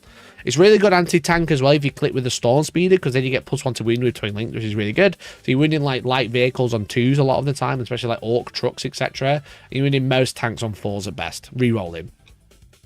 The upgrade Night Forged Battery lets you reroll the hazardous roll and the number of shots. Also really good, makes it a 145 point unit. However, what I found is because I played against so much stuff that is 4 wounds, the Land Speed of Vengeance has actually got a tricky profile, because it's almost like it's only 2 damage. Because you need 2 wounds to get through to kill 1 model. So if you go into like a unit of Custodians of 5, you're getting D6 plus 2 shots re-rolling, so probably averaging about 7 shots. Okay. And then they hit most of them, because they're probably on oath. They're probably wounded most of them. But if you get a 4-up save, you only get 3 wounds through, so you kill 1 and a bit. You leave 1 on 1 wound. Maybe the assault cannon comes in and kills another one. That would be pretty good if you killed 2. For a per Land Speed Avengers, you kill 2 Terminators. What I found with the Hail Strikes is I'd shoot the Hail Strike and basically maybe do a single wound. But then every other gun in the army has AP1 at best. At minimum, sorry. So now the assault cannon's coming in and doing loads of damage. Now the storm strike's coming in doing less damage. Like all of my Gatling cannons started like rinsing units because I'm making them go from a 2 up to a 3+ armor save. So I think the hail strike is being really overlooked by the wider community, and I am literally the founding father of land speeder spam, because I honestly think this list might be better than the triple speeder vengeance, because you could probably put more vengeance in here. You could probably swap the melter one for another vengeance and give them both the upgrade. That would also probably be pretty good. I just don't think triple vengeance and relying on just the vengeance is a great idea, because you have so many Gatling cannon shots that you just relying on dev wounds. Whereas if you've got like +1 AP, now they're taking 3 up saves, the Gatling cannons are starting to tear infantry apart. You know, if you shoot into orks, they get like a 5 or 6 up save. You make it a 6 up save, they're saving like a 6th, like just a bunch less, right? They're going from a 1/3 of the time saving to a 1/6 of the time. So I think it's a better list. Well, thank you, Forge Master, appreciate it. But yeah, so I just think they have the Thunder Strike already, which is good. The Hammer Strike, the Melter one, is actually really good for being an aggressive unit and deep strike, like putting it to reserve and then deep striking it. That's probably the best play for it, because it gives out benefit, removes benefit of cover, but it's largely irrelevant. It's just it's really good Melter shots. But that's probably the one I'd drop. If I was going to change my list, I'd probably drop the Melter one and probably take another Landspeeder Vengeance. So that would be like, if you wanted like my list analysis, that's probably where I'm at with it. But yeah, so round 6, 5-0 so far. I only dropped 8 points to box. I played Matt McCurdy. How many points did I drop against box? Sorry, 9 points. I played Matt McCurdy. So I played against him in the last golden ticket Warhammer World event I won like 3 years ago, which is ironically around the same time, exactly 3 years ago, because this is just when it just so happens DW running events for it. So this was the deployment. Matt ended up going first. Let me tell you about his list. He was running Space Wolves, Legends of Saga and Song, and Saga of the Great Wolf. And he's playing Take and Hold. Now, Take and Hold is fucking annoying. So, Purge and Secure, right? 1 enemy units were destroyed this turn that one or more enemy units were destroyed this turn by friendly units was within range of 1 or more objectives. Or kill a unit that was on an objective for 3 points every turn, and then get 4 points for every objective you control. And then control 1 or more to get 3. So you get points for every objective you control. You get points for holding at least 1, or gaining 1. My apologies. So you hold 4 for every objective you control your command phase. At the end of the turn, you get 3 points for holding a new 1, and then you get 3 points for killing at least 1 unit, basically. Whereas the reconnaissance sweep is 3 or more. Basically, it's engage. I have to engage on all fronts. It's 6 points for big engage, but I engage on all fronts every turn, and then get 1 point for killing each unit. And then control at least 1 objective for 3. What was Matt's list? It was 30 Wolfguard Terminators with some other shit with it. It was Logan Grimnar with 10 Wolfguard. They have Thirst for Glory, which gives them all +1 objective control. So Logan with 10 Wolfguard, loads of Power Fists, and then 2 Assault Cannons in each unit. Loads of Wolfguard, Relic Great Axe, and then 7 Mastercrafted Power Weapons, and then 2 Power Fists with Assault Cannons. Then he had Arjak Rockfist with 10 more Wolfguard with Thirst for Glory in the same loadout. Then he had Captain in Terminator armor with Grimnar's Mark, and 10 Terminators with Wolfguards with 2 Assault Cannons. And the only reason that these aren't OC2 is because he's got to take the enhancement for the Captain in Terminator armor. Then he's got Bjorn the Fell-Handed, the Dreadnought, to give him a command point. Logan now has Vet. He's got a Scout Squad, a Venerable Dreadnought, which gives everything +1 to charge. And then he's got 10 Wolfen with Storm Shields and Storm Frags, and then a single Calidus Assassin. Now, he deployed 20 of the Terminators. He put 10 Terminators in reserve with the Captain. And he'd also put... Sorry, it might be... No, it was the Arjak unit. And then he also put the 10 Wolfguard in strat reserve. Now, this is a fucking dumb list. And I asked him, I was like, is there much thought process to this? Or have you just kind of gone, you know, here's 30 Wolfguard? He said, I'm just moving 30 models, rolling in runs, and holding objectives. And I was like, yeah, Matt, you are truly doing that. So where are we? That's not the right one. So this was Matt. He basically, what he'd done is this was deployment. Okay, I'd scouted. Just kidding. I'd infiltrated my unit because the deployment was corners. It was search and destroy. I'd infiltrated my scouts, ready to go first. I was going to go hammer a Terminator squad, and then the Samael, and then do some shooting and stuff. But Matt ended up going first in this game. This is game plan. Not running shield seems nuts to me. He had 8 shields in each squad. He just had 2 assault cannons on 2 of them for some reason. 1 great axe, 9 Terminators, 7 storm shields, 2 assault cannons, 1 relic great axe. So all of them had basically all of them had storm shields. Sorry if I didn't make that clear. He got 2 assault cannons, 1 relic great axe, 7 storm shields. So basically, Matt went first. He put some scouts on here, which is super annoying. He dropped 10 Terminators over here to hold this one. And then I think he'd run out with I think he'd swapped a unit. So one of them had kind of run out over here to get taken hold. But then he got the scouts on there as well. Is that what he did? I'm pretty sure that's what he did. Don't rate the assault cannons. I don't know why the assault cannons are there. It's not my list, right? Yeah, that is what he did. So I had my turn. Okay. I had my turn, right? He's got the Terminators up here. He's got a reactive shoot. I just went, yeah, fuck it. I'll do it anyway. Fuck it, we ball. Deathwing ran up to here. Lion ran up to here. Samuel and his unit ran all the way over here. You know? This speeder kind of ran over to here. This speeder ran up to this one. Vengeance kind of dotted about here. We blocked our deep strike. We just kind of went fucking young, dumb, and full of gun. That's what I said. So I shot the Terminators. They did end up moving, but not very far away. Not far enough from the Samael squad, right? So I shot the crap out of these Terminators. I kind of ignored this side. And then went... Did he drop them turn 1? Yeah, he did. Because basically in Grimnar's detachment, Logan Grimnar can look at a unit and bring it down to 10 early. So he deep struck 10 Terminators over here, which is super frustrating. But Samuel went in and managed to kill a whole Terminator unit turn 1. Which is obviously pretty fucking good. That's obviously pretty good. And then an interesting thing came up. Because of if you look at the way I've charged, right? So I charged in, but then Matt heroically intervened with the Terminators. The Logan Grimnar squad, which was sat behind here. As you can see. Okay? So he heroiced in. And I think actually heroicing might have been a mistake. Okay? So I killed this unit.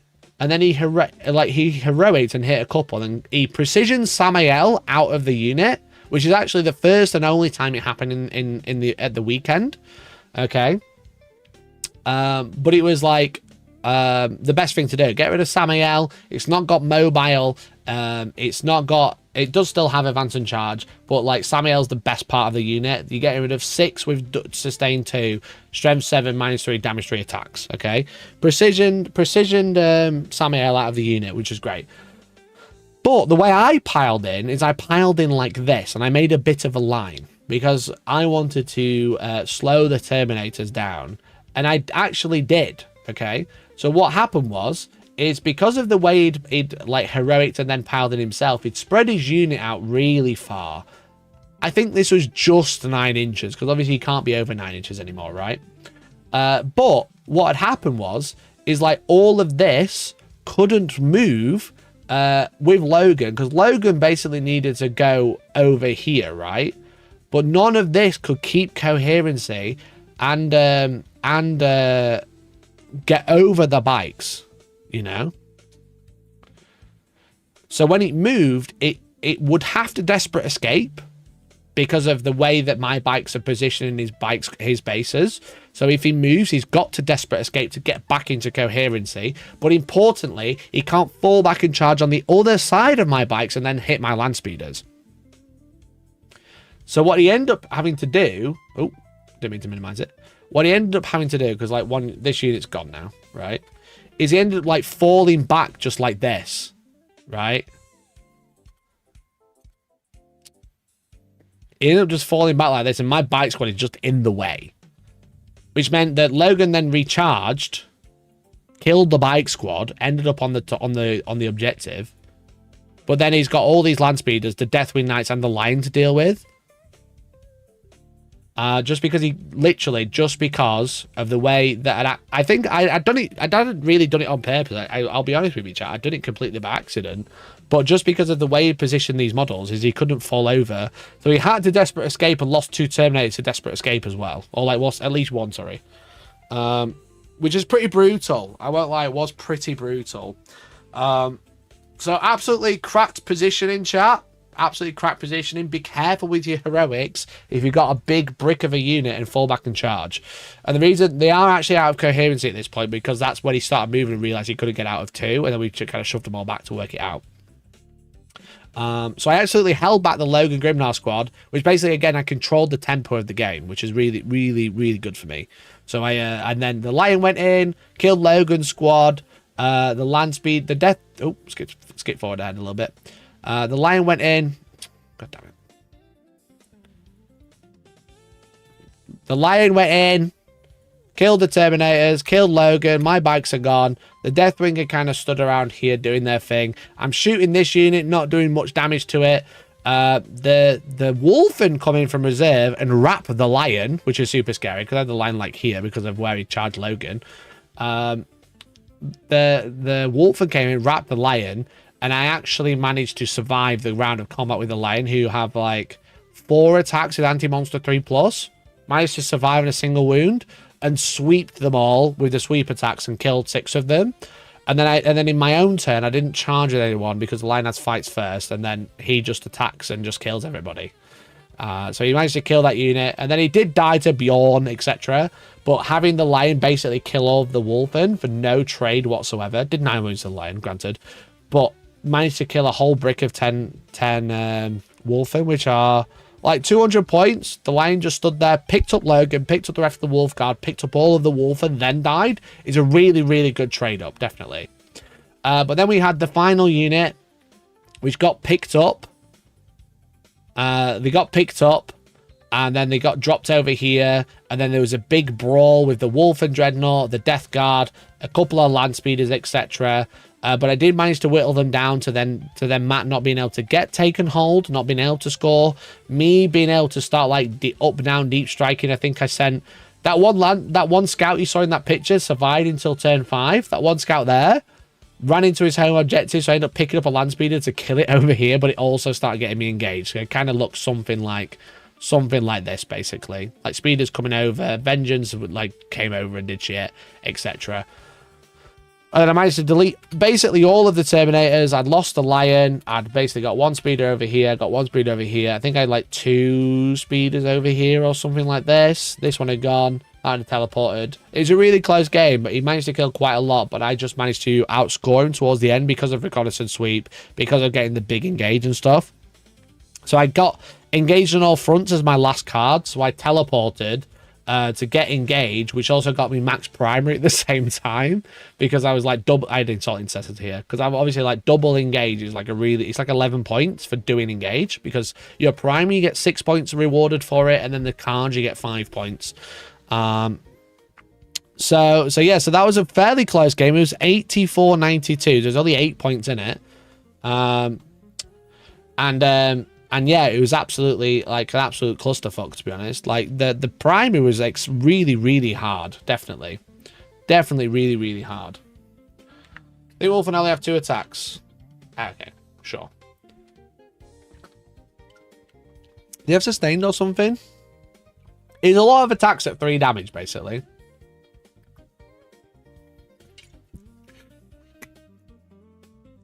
So I was 6 games undefeated, chat. I was 6 games undefeated. And I made painting showcase. Look at me. And I didn't take a picture of my 7th game. I made painting showcase. So what that basically means is, chat, is you get a painting score by the TOs and judges coming round to have a look at your army. And if you're nominated, basically they do like different levels. You get painting score. I don't remember the exact brackets, but it's something like 30's painted, 50's nice, 70's display standard. And I got 70. And so anyone who got 70 goes into the painting showcase at the end of day 2.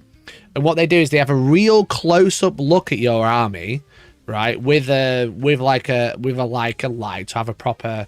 The wolf doctrine. Yeah, he had wolf doctrine, so that's, I think, how he got sustained to get so many attacks. They have like a light and they really inspect your army. And if you're making the painting showcase, score can then fluctuate, starting from 70. So that's basically their brief look at your army on the table and be like, that's pretty nice, basically. Get up to 70. And then they have a closer look, and it can go from anywhere from 55 to 85 of like a painting rubric they're looking for. They're looking for like highlighting, shading, have you like put extra attention to stuff, have you put transfers on, have you highlight lenses and stuff like that. And yeah, so I got into the painting showcase as I looked my army and got 70 points. And no, it's not because of the red bonnet speeder. They actually said that was really cool, so shut it. Shut it! But this is my army. This was my army. Okay. Wait for it. Wait for it. As you can see, pretty nice army. Now, I'll let you in a little secret. What they basically do is you take your 6 games at that point before you get into showcase. They take your gaming score that far. Can't remember the maths. And then they add your painting score on top, which is it's a 50-50 split. Okay? And then there's like some room for like, you know, if one of you's got maxed, then the other one can get over with one of them. Or maybe it's not quite 50-50, but they say I was told it's a 50-50, but then I started thinking about it. I was like, I don't think 50-50 works. Okay, they were pretty chuffed. It wasn't.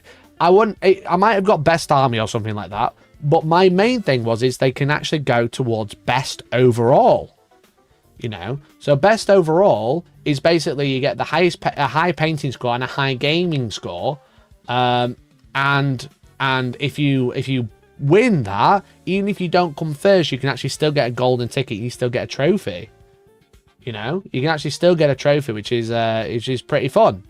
You paid all of this yourself. Well, no, but it's also like it's to do with having nice armies. If I won a best painters, I would have given it to someone who painted it. But I didn't paint 7 or 8 of these models, I guess.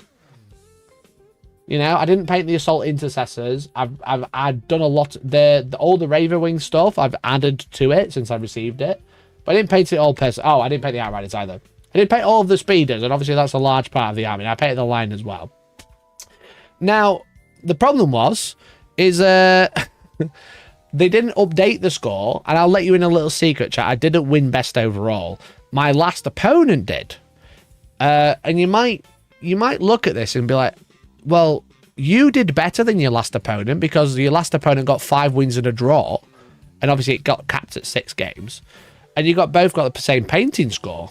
So you're both in the painting showcase, and you're like, well, is there any issue that you could see on this old lion that might have caused me a small problem?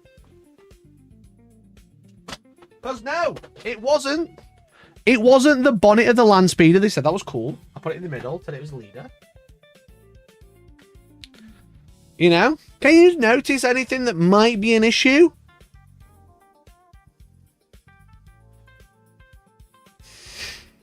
What if I show it you?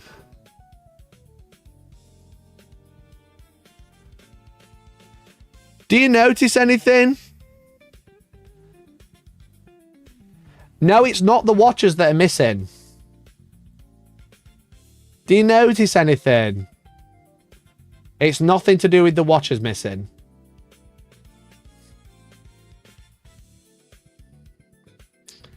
Look who forgot to paint the purity seals and the rest of the shield. Because if you remember, I speed painted this so I could go to that event in Preston to practice. And I've painted the shield enough. And then when they did they're like, obviously they saw it and they're like, wow, that's beautiful. And then they turned it, looked at the shield and went, oh, he's not actually painted any of the fucking shield. I wasn't planning on going on best overall, but when I found out that was the reason, it's because I'd not finished painting the shield, I was fucking annoyed with myself, for sure. So I lost out on a free flight, free hotel, and a golden ticket to the World Champs because I forgot to paint the seals. As Parasocial have pointed out, you were so busy clubbing them that you forgot to paint them. So that's what docked me in painting. So obviously it went from 70 to less than 70 because it's not display standard because it is literally not finished. But that is only the second time in my life that I've been docked from basically second place or a prize because of some form of painting rubric that I didn't know about until I got to the event. Just like that time in Amsterdam where I should have come second.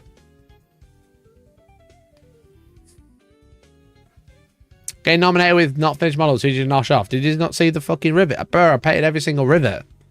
Bro, I painted every single rivet. I just forgot about the fucking lion's rivets. Bastard. I just forgot because it was in my box. I forgot. What am I supposed to do?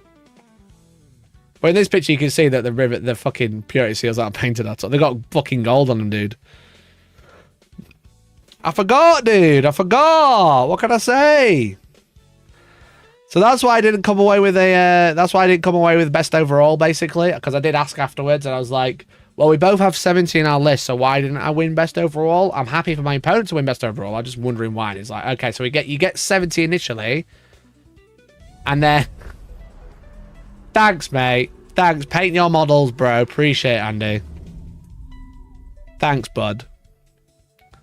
Rejoined at Andy Tech that celebrates 47 months of membership. Paint your models, bro. Thanks, little bro. So because of that, like I said like, well, we both got 70, so why has he got more? Why has he won and I haven't? Because I had a better gaming score on Saturday. It's like, so the painting, you get a flat 70 from a first glance, and then they go in and check and give you a proper score, which I think is a really cool idea. I actually like the idea of best overall, the best gamer and the best painter, which is really cool.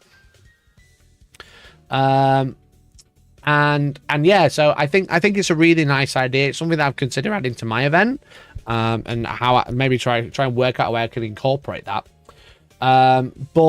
But yeah, it was like interesting. Like I said, I wasn't aiming for it, so I was a bit gutted because everyone had kind of said you probably won best overall, like all the judges and stuff said you probably won.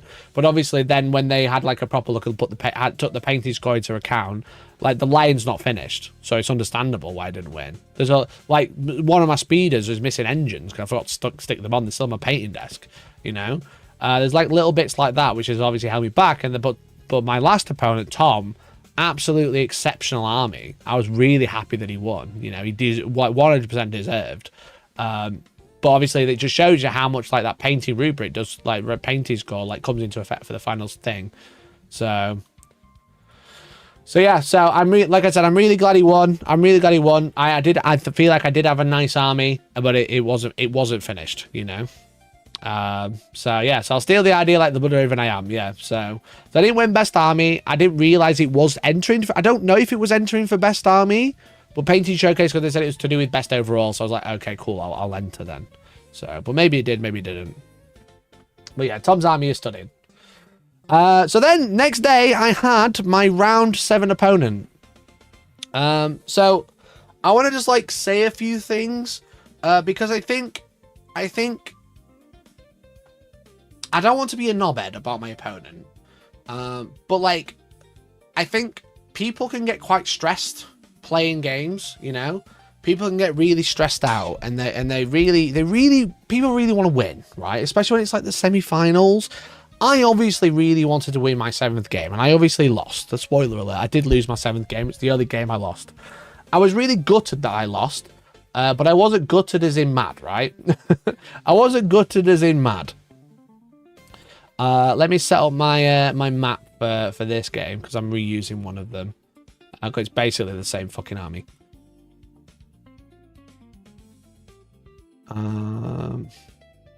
Free there. This was like here. This was like here. This was like here. But I'll be honest with you, chat. I didn't lose because my opponent was horrible at anything. And it's just like the things with it is like, whenever I play a game, right? Whenever I go up to a table, I'm like, hello, my name's Mikey. You might know me. I don't say that, but they might know me, right? And I always say, like, look, I want to play my best game. And I only want you to beat me if I'm playing I only want you to beat me if I'm playing my best game. I only want to beat you if you're playing your best game. So I am very open with intent, right? The thing is with, like, playing by intent is that some people take the piss. And I'm not saying this particular person did, but some people do take the piss, okay? So I always say, tell me what's happening, tell me what you're trying to do, and we'll make it happen together. Because I call it collab hammer, right? I always call it collab hammer. That's what I want. That's what I want to play. If I've got something crazy, I'll remind my opponent that I can reactively move if they shoot me. I'll remind them that I can go into reserve. Remind them that the lion can get the lance, so I can get lance on a unit, or I can advance and charge of unit, and everything can go really fast, right? The problem is when you say play by intent, people then start going, well, we said I could do that, but they physically can't do it, you know? And it's kind of like a bit of give and a lot of take and not a lot of give a lot of the time, which is like super disappointing. But like, I think just because of the nature of the game that I was having, probably put a lot of undue stress on my opponent. I don't know if they've ever been in that sort of position where it's like a semi-final, going to make the finals, going to get golden tickets, you know, potential money holidays on the line and stuff like that. You know, a lot of pressure. And I was under a lot of pressure as well, you know, so much so I think I made a mistake in the very first turn, which cost me the game, you know. But it's like, it's disappointing and it's like difficult it's a difficult position to be in, for like your opponent to say they're playing by intent, but then whenever they play an intent, they're like changing their mind mid-game, etc., and just like then changing something and moving something after something's shot and advance here, then change something else, etc. And also me giving quite a lot because I want to play that best game. Thank you, Angon, appreciate it. It's like me trying to like make them play their best game, and then when I ask for something in return, it's like, no, you can't do that. And it's like, oh, okay, well, we're not playing by the same rules, then, are we? I take everything, and then you don't give it return, which is just like I said, I don't think this person's like did it out of malice. I don't think this person is a bad person necessarily. I think they're probably quite a nice person. I think they're under a lot of pressure, maybe not been in that position before. They'd explained that they played someone else who was in my position before, and had a really bad experience, so probably were, like, for lack of a better term, a little shirty with me, probably because of that experience I'd had, where I'll be sure they told me that they played someone else who may or may not have a platform, may or may not be like a well-known player, who said that if they beat them like this, then they're going to make a video about them and ruin their life, or something along those lines. You know what I mean? So I can understand why they were quite like I said, like uptight type, you know, like not the best opponent, not their best selves, I think is probably the most politically correct way to say it. And like I said, if I played this person again, I would be more firm at the start of the game and say that that's the game we're going to play, but I'm sure they'd be totally fine if it wasn't the semi-finals, you know what I mean, like that sort of thing. Because there was a big instance, right? And I'll tell you the big instance is what basically is that I had a speeder sticking out here, and they brought scourges out to shoot land speeder or something, right? And then they moved them back into this building, okay? And then after they'd finished shooting and stuff, and actually finished moving, I said to them, just so you know, if I advance a land speeder here, I can see the wings of your scourges, and they don't have hidden. I can just see them. So I allowed them to move their scourges into this gap, okay? So they're done shooting, they're done moving, they'd ended their turn, and I said, bro, I can see your scourges. Another thing with intent, right, is what you have to watch out for is people putting models on top of buildings and saying they're on the bottom floor, which really fucks me off when they've got really tall models like scourges, because I then have to go, well, do they fit under there? And the answer is no, chat. So do be careful when people have put models on top to go, oh, I'm just putting it on top of the building so you can see it. I have to go, hey, mate, put it underneath first so I know it fits. And usually the case is no. So do be careful of that. Again, I don't think this is out of malice, but it's something to watch out for. But basically, there's a big after turn 1, their scourges would have died if I'd kept my mouth shut. But I don't like winning like that. I don't like catching people out like that. So I said, please move your scourges because I know how important they are and put them behind here. Later on in the game, when my opponent had run out of clock time and I asked to change a burden unit, burden of trust, I'd rolled in advance, fair enough, but I said, could you mind if I had the lion here and I moved 9 and I was going to burden this one? I said, do you mind if I change this one? Because I'd advanced my bikes, which were, my bikes were battle shots here, you know, and I was like, do you mind if I leave the lion here and burden this one? He said no, because he ran out of time and got quite shirty with it. You know, and I didn't put him on a clock, the judges did, and it was just like that sort of thing, right? It's like, well, I gave you such a huge freebie in the beginning for you to be like, well, no. It's like, well, that's really disappointing now, and if I knew you were going to get like that, I would have given that freebie the first turn. You know, it's just that sort of shit. Like, we've said we're going to play by intent. We said we're going to play a fair and open game. Yeah, fair enough, I'd roll a dice. But like, I gave you a big one when your move shot moved and then done that at the start. I'm not trying to take scores or keep track of like, well, I had this, so I should have this. But it's obviously just like that sort of attitude. It's just really cringe, in my opinion. So basically, I think the main reason I lost this game is because of the first game that I played against drukhari round 4 is that what happened was the land speed of engines got shot and almost got hit, like clipped by a single dark lance. And obviously this guy has like 10 scourges with dark lancers now rather than just 5. And then the heat lancers, rather than the heat lancers being reserved, they had the same unit on the board. So I really respected them. And then I realized after the game that I shouldn't have, okay? What I should have done is done the big push like I'd done in 6 of my 6 games at this event, where I've just gone fucking YOLO. Here's Samael, here's loads of land speeders, deal with it, right? And this game I didn't. I respected the scourges in this building way too much. I did the same thing. I put the scouts here. It's the same deployment as the last recon game. It's a reconnaissance, it's vital intelligence, it's gathering intel and stuff like that. I put the scouts here, they got killed early. He put like a venom here and stuff. And because I didn't go first, I put the scouts here. Now, what did I do differently in this game than I did in every other game? That's right, I put Samael's unit in reserve.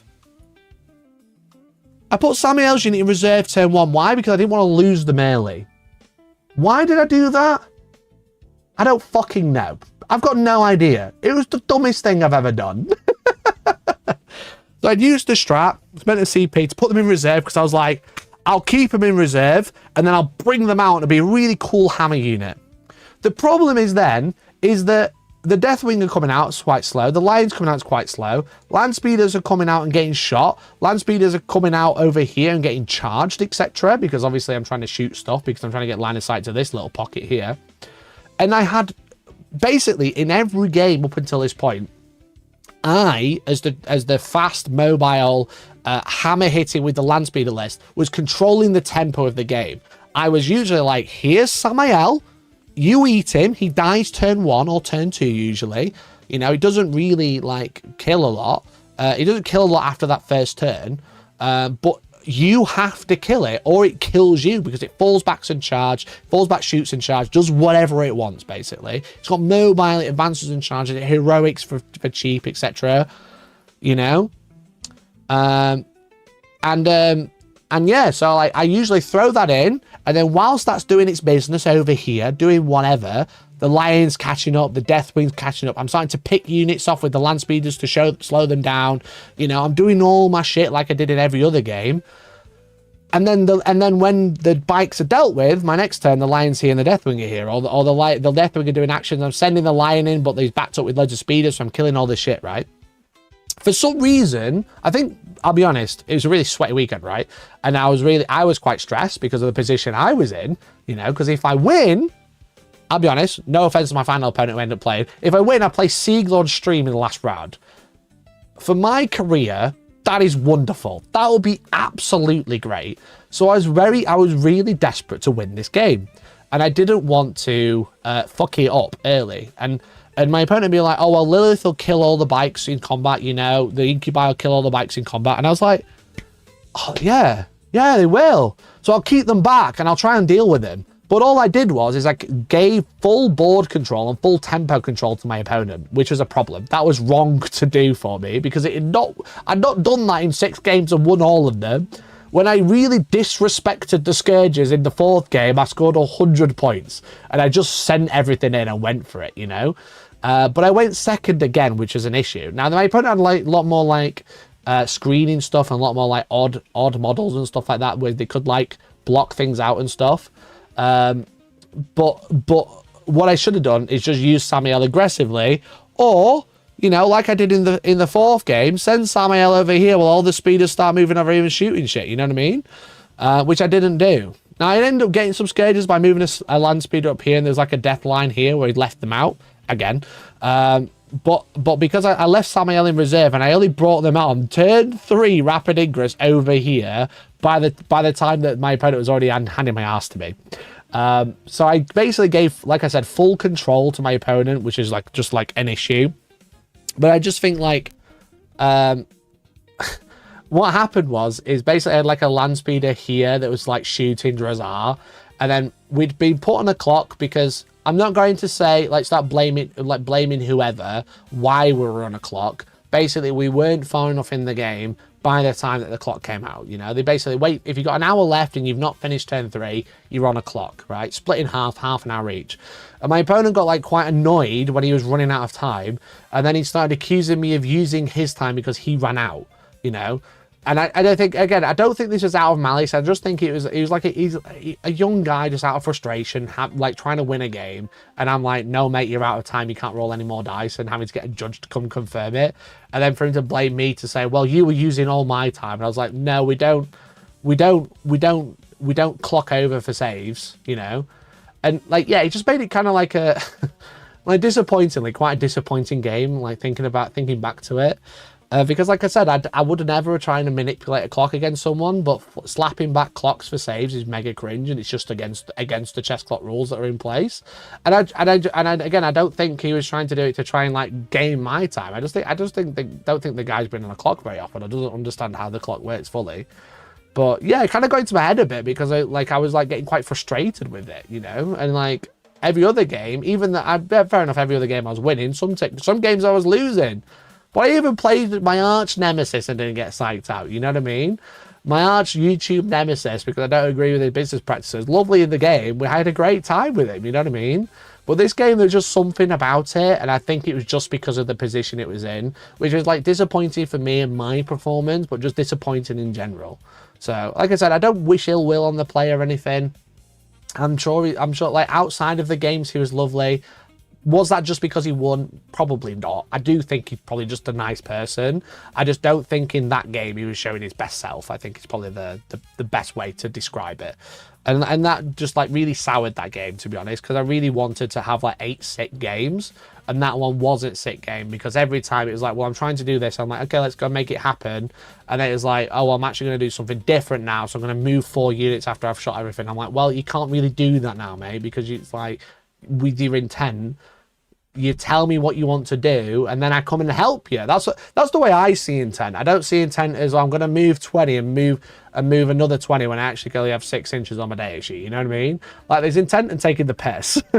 Intent is like, this is what I'm trying to do, and I go, okay, cool. Let's see if you can do that. You know, let's see, work together and make that happen. Because I'm not going to like go, oh well, you know, fucking, well, you can try, but if you fail, I'm fucking you.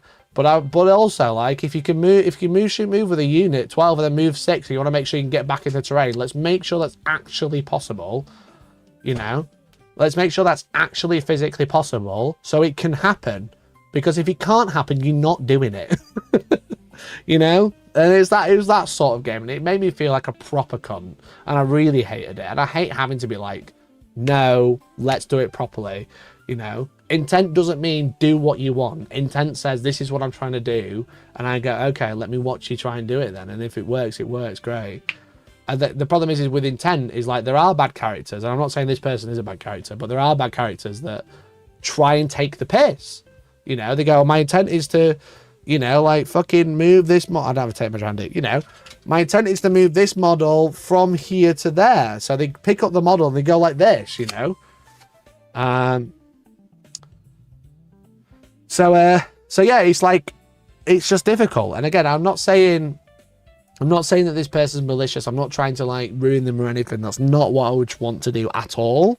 What I am saying is that, like, if you get put on a clock, it's not my fault if you run out. What I am saying is, if you say something's by intent, the way I see intent, and the way I explained how I see intent, is if you want to do something, say so, we'll try and make it happen together. Because I see it as a collaborative game. So this is why intent doesn't work. Always expose silliness in a crucial moment. No, that's the thing, right? It's like, intent only goes so far if you're both playing the same rules, no matter what's happening in the game, right? You know, no matter what's happening in the game, if you're both following the same vibe, which I would say I do, you know, like it's fine. But if it's suddenly, because it's a stressful situation, you're no longer playing by intent, or you're trying to take the piss, then it's difficult. So yeah, so anyway, great opponent, great game. I wish it hadn't been soured by that, just like energy. Like I said, I just think maybe a bit of stress because he's not been in that position before. You know, I think that's what it largely came down to. So yeah, so anyway, I hope the guy does well. He did come second. He ended up getting a golden ticket, so I hope he does have a great time. And if I see him at a tournament again, I'll have a lovely chat to him. But if I did play him again, I'd have to be straight up and be like, no intent, play it properly, because I just don't want to deal with that. Unless it was the first round of an event, then whatever. You know, it's just a shame. It's just a shame. Like, again, because he, like, yeah, just weird negative energy, basically. I think he got psyched out. He had a bit of crash out because he ran out of time on the clock. I think that was probably a lot of it as well. So I said he couldn't throw grenades. I was like, you're out of time, mate. I lost my last game to stop me going 7-1 due to playing intent with someone, the Spacemarine player, and he absolutely ruined it. Proper I know to how some people play. That's a shame. I mean, without context, I guess it's a shame. I mean, if it's the same Spacemarine player I played, I've known Matt for a while, and he's usually pretty great. So that's a shame, dude. However, my final game is probably one of the best finals that I've ever played in terms of like having a great time and just like such good vibes for a final. And this game, I said, I'm not making a stupid mistake. I will just disrespect my opponent with my army. Okay? That's the basis of this game. I had a wonderful time with Tom, and Tom is a wonderful person, and I had an absolutely fantastic baller of a game. But I did insult him. I insulted him totally. And why did I insult him? It's because I went first, okay? Tom was playing orks. He was playing Warhorde, okay? He was playing Warhorde, and he was playing Gazkul Thraka with a Pain Boy and the boys. So Pain Boy had Follow Me Lads for +2 move. He ran a Beast Boss with Beast Snaggers, another Beast Boss with Beast Snaggers, a War Boss with some Breaker Boys, a Beast Boss on Squigosaur with some Squighog Boys, Snickrot, Mozrog Scradbag, Wazdaka, triple trucks, Flash Gits in a truck, and 2 units of Gretchen. Okay? And I just said, you know, I've already lost, so whatever score I get now is largely irrelevant. In my head, when I went into this event, I was kind of like, I'd like to go positive, because that'll be quite cool. Then when I won 3 games in a row, and I was like, I need to make top 16, because that's a really good title, okay? Anything after that was just a bonus. Dark Angels make top 16 is a great title, okay? When I got 7-1, it's even better title, but 6-2 is still fine. But anyway, I absolutely just was like absolutely rude. Me and Tom, we had some niceties, we had a good chat. We played on a chess clock just because we've been chatting for a long time. But I absolutely disrespected him by going first, okay? This was the end of my turn 1. And basically what happened, as you can see from this deployment, he had like truck here with Beast Snaggers in, a truck here with Beast Snaggers, a truck here with the Flash Gates. He had Gazkul on this objective here, which I think was his huge mistake, but he had Snickrot at the back line, okay? Now, basically, I went first. I lined up my scouts here. And he deployed this truck first, and I think he realized this was a mistake by putting the truck here. But basically, I moved my Deathwing up here. Sorry, let's start again. I went first. I scouted my bikes here, right? The Deathwing went here. And then this is the game. I learned that these speeders all move 14. Not 12, like I've been playing them all weekend. And also, it was round 4 that I realized that the Ravenwing Command Squad has 4 wounds each, not 3. So I played the Ravenwing Command Squad in 4 games with 3 wounds, and I played 7 of the 8 games with the land speeders moving 12, not 14. I think if I played them as 14, I would have disrespected every single opponent and not respected anything in any game ever, because I would just been an arrogant cunt and just advanced everybody to the middle of the board, because moving 14 is fucking horrible. But anyway, I scouted my bikes here. All right. I put the lion here, as you can see from the picture. What else did I move? Oh, I kept the land speeder and the land speeder vengeance here. I fucking sent a hail strike over here with an advance. I sent a land speeder here with an advance. And then I just started putting shit over here for the fun of it. All right. And then over here, I think I put a land speeder here, but I ended up getting like a speeder here. And then I like kept these 2 back. Next is the Melter Destroyer. My turn 1. I fucking pop this truck and leave those beast stagger boys walking around everywhere. Largely out the game, but just kind of like I was sending stuff in to try and kill them while I was dealing with this side of the table. The Deathwing Knights move here. Samael's unit moves here. I oath Gaz's unit. I shoot it with the Hail Strike. I shoot it with a Land Speeder. I shoot it with the Ravenwing Squad. I charge Samael in, and I kill Gazkul Thraka turn 1. Gazkul Thraka with 20 boys and a Pain Boy and Makari. I kill everything but the Pain Boy. I absolutely disrespected Tom to no end. And I didn't mean to be that mean. I think I was airing my frustration from the last game. And I think like, you know, it's game 8. We're both in it for a good time. Again, good vibes. I'm making it sound like I was the heel of this game.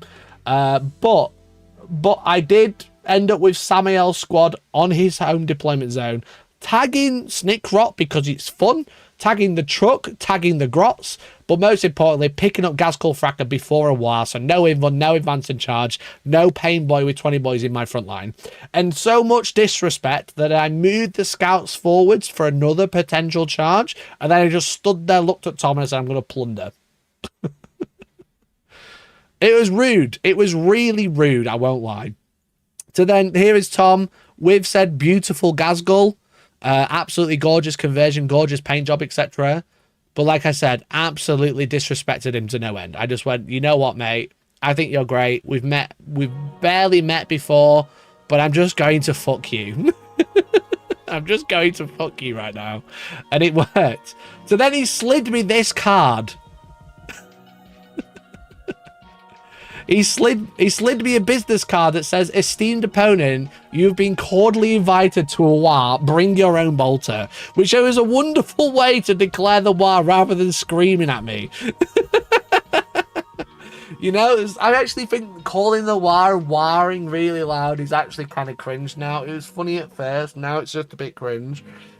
Sliding this over was wonderful. Absolutely great. And next time someone calls the wire screens at me, I'm going to hand them this business card. I'm going to tell them to get an idea. Well, basically what happened was, Tom called the war and absolutely trying to fuck me. And he did really cripple me. He killed basically all of Samael's unit. He brought the flash gits out. He brought the breaker boys out. Wazdaka. The Squig Hog boys flew over because they've got advance in charge and +2 charge now. Hear me out. Calling the war the way Owen Wilson says, wow. That would be good. Wow. Wow. Like that. So the Beast Snaggers killed this speeder, which is a bit annoying, but understandable. The Breaker Boys got out. Wazdaka got out. The Squig boss stuff came and got the Lion. The Breaker Boys surprisingly actually failed the charge, which is actually super crucial. But then this is the only game that I thought, God, I'm so glad the Deathwing Knights have a anti-monster, anti-vehicle 4+ with the Maces. Because it turns out Wazdaka is both mounted and a vehicle. For some reason. Sure. Sure thing. So I ended up charging the middle. He charges squigs all into the lion. He swung with everything into the lion with the first squig boys and managed to leave the lion on 2 wounds. And I was like, Tom, just to remind you, the lion does have fight first. The lion does have fight first, so I do have a free interrupt. So I'm now going to try and kill the next beast boss who's in combat with me. I left that other beast boss at a single wound and he killed the lion. Cheeky bastard. So I almost scammed him out of killing the lion turn 1, but he did manage to kill the lion, all the bikes, and like 3 land speeders turn 1, which is still pretty good, even though I crippled like quite a large chunk of his like Gazcall with follow me lads with +2 advance and charge is absolutely horrific. But I managed to kill it at turn 1. He had enough assets left, but it was just obviously an uphill battle. Anyway, then I start shooting the squig hogs. I get -1 to wound because that's fucking broken, but it's really good. The other beast snag is in the truck, starts moving up. And it was like basically a lot of like trading. I sent up land speeders here that still shoot the beast boss, etc. He kills one. I shoot the beast boss again. It kills another one. You know, I do end up getting 1 over here. The middle, the death wing fell back. I shot everything, and then they were just fighting breaker boys and stuff and flash kits, etc. I think the breaker boys end up here and started like deleting land speeders over here essentially. But basically what it came down to is exceptionally close. I did have 45 primary and 32 secondary, right? Because I managed to get the engaged all fronts, kind of like land speeder up here, etc. I was a bit everywhere very quickly. I got big engaged turn 1. You know what I mean? I was just disrespecting him. But basically what happened was in Purge and Secure, because this was taken hold again, right? Purge and Secure, you get a kill for killing a unit on an objective or being on an objective yourself, and you get 3 points of holding a new objective, right? So like by the time this had happened, he had no truck, he had no guards, I had no lion, I had like 2 Deathwing Knights stood here maybe, I had 1 land speeder here. I don't think I had any. I think Deathwing Knights are over here. I had 1 land speeder here. Vengeance was dead, but let's say there was a speeder here shooting. No, Vengeance was up here, sorry, getting me big engage. There's another speeder here. There's another speeder here, and there's no truck, right? And there's another speeder there. Whatever. Sure. Or I had like I had my assault intercessors down here, right? We added up the score. He was going second because I went first, because like I said, I disrespected him. And he had a unit of grots here. Okay.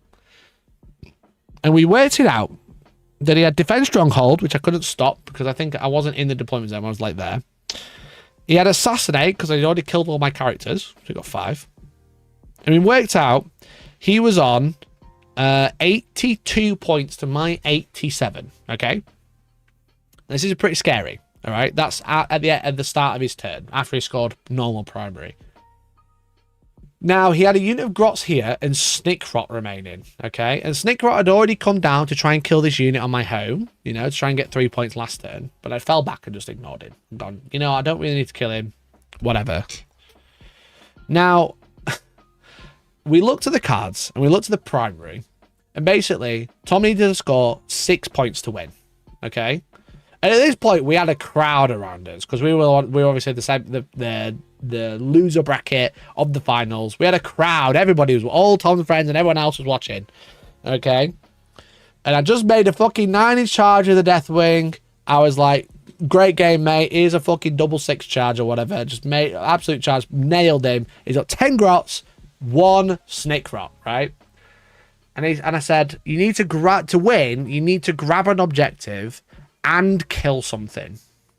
And he's like, okay. I have a unit of grots. I've got Snickrot. And he was like, I've only got 1 command point, so I'm going to give the grots +2 move.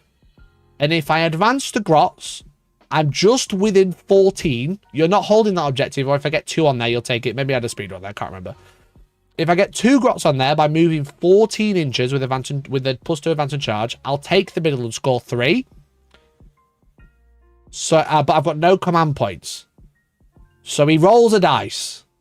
He goes, here's the advance roll. What does he roll? A fucking 6. I'm like, whoa, bro. Don't do that to me. So he strings out his grots and grabs the middle objective, okay? He grabs the middle objective, scoring in 3 points. That puts it 87-85, And I go, Tom, the only thing you need to do now is to charge with Snickrot, make the charge, and then kill the 3 intercessors that are remaining, or 4 intercessors that are remaining. So he rolls the charge. He makes it, of course. Snickrot goes in. Snickrot's got a fairly good profile. He's fairly good at killing Marines. Okay, fairly good at killing Marines. I can't open the rules because the website's not working. His 2 damage is twin linked. Let me get his profile up. Boss Snickrot.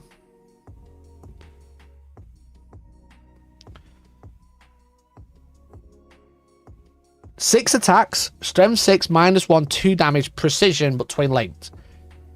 He's also played Goth, so he gets sustained 6s. He hits and gets 7 hits out of 6 because of sustained. He wounds with all 7. Right? If he kills 4 Marines here, he wins the game by a single point. Obviously, I only had 1 command point. I did have to scam him with that Armor of Contempt. I rolled my saves, and he did only kill 1. Oof. Left me with 3 intercessors who did not need to fight. Because he couldn't kill a unit, he couldn't score any more primary. He only scored 3 for Purge of Secure in the end for holding a new objective that he was already holding. Because the only other objective he was holding was his home, so he didn't get like hold 1 in the end of the game, as discussed. If you get 4 points for every objective you control. He couldn't get that one. He just needed to kill an extra unit. Would have got him 4 points. Easy done. Or 3 points, sorry. So I did win. I did win by 2 points. Absolutely savage. Absolutely savage. If he just killed that 1 unit, that would have been max. He would have got 88 to my 87. He would have beat me by a single point. So absolutely exceptional game, absolutely good fun. Just funny that it came down to Snickrot killing 4 Marines and he failed to do it. Absolutely savage.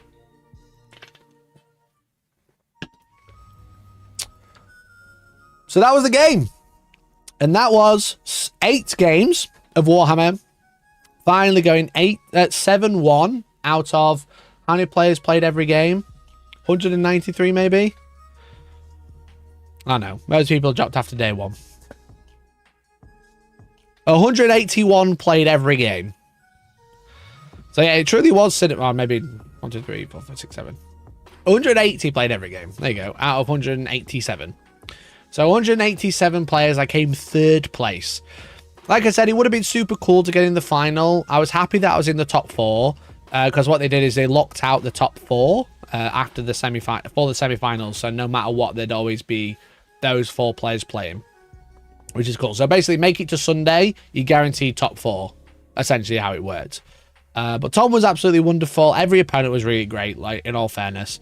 And yeah, so I only dropped 1 game. I did miss out on the semis. I did miss out on best overall. I didn't get a trophy for coming 3rd, which was mega cringe, I think.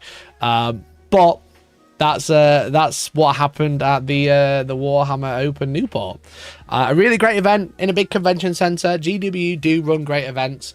I do think it would have been nice to go, like, you know, if top 4 are locked in, maybe give 3rd place a prize. I think only doing top 2 at a 200 player event is a bit weird. Yeah, you do best overall, but it would have been nice for like a bronze trophy. They didn't do they did 2nd and then just no bronze trophies, which is quite interesting. But they did like 2nd and 3rd for best painted. I guess their best overall is 3rd place, right? So, but best overall has the same prize in as 1st place. So I don't know. But I'm really happy. Like I said, I'm really happy with 3rd place. I wanted to just do well. I've not played I don't remember the last GT I played. They gave me the bronze trophy. Oh. What did you win? Did you win the bracket? Oh no, you won bracket 2, right? That's why. You were top of bracket 2.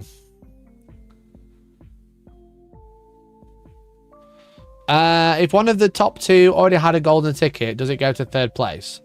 If one of the top two has a golden ticket, then it goes to second. If second doesn't have a golden ticket, then go to third. Yeah. I assumed it was from most handsome. Now you won bracket 2, so I guess that's why you got a trophy. So I'm not like butthurt. I was just obviously it would have been really cool to come home with something after going the full mile and coming third, right? So, but I'll take it. I'll take third. That's really sick. I just realized as you described that last turn, I never got the end of turn scoring for holding the middle objective. Where's GD missions?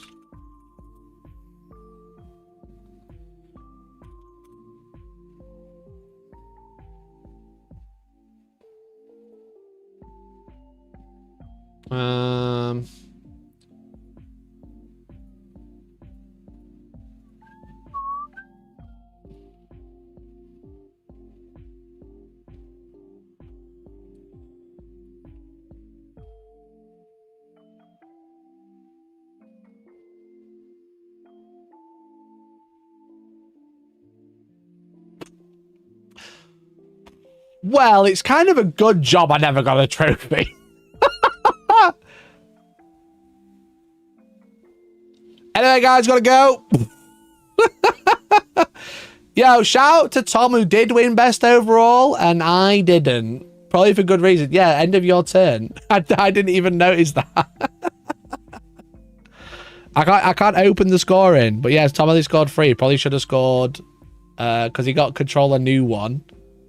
He probably should have scored 7. Bro! Good job, I actually came 4th. Oh, yeah. I did the guy who rules Mr. Trigger. That's so true. Mr. Trigger, Tom. L. Yeah, because Tom obviously rolled the advance with the grots. So then got a new objective. But also because that's end of the turn. That's so good. Did Mikey cheat? No. So you went 6-2? Nah. 7-1 clearly. 7-1, mate. Yo, Tom, sorry for scamming you. I don't think either of us noticed.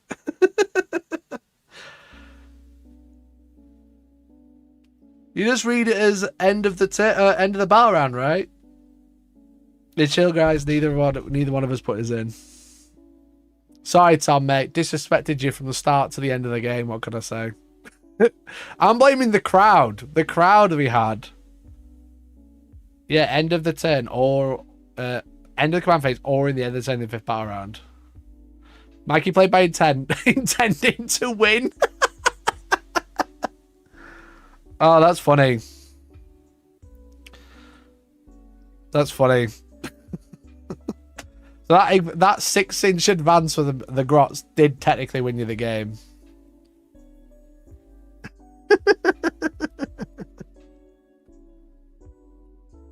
That's 7 points for getting 1 objective. This fucking primary is an absolute scam. Look what I have to do. I get one objective for 3 points. You get 7?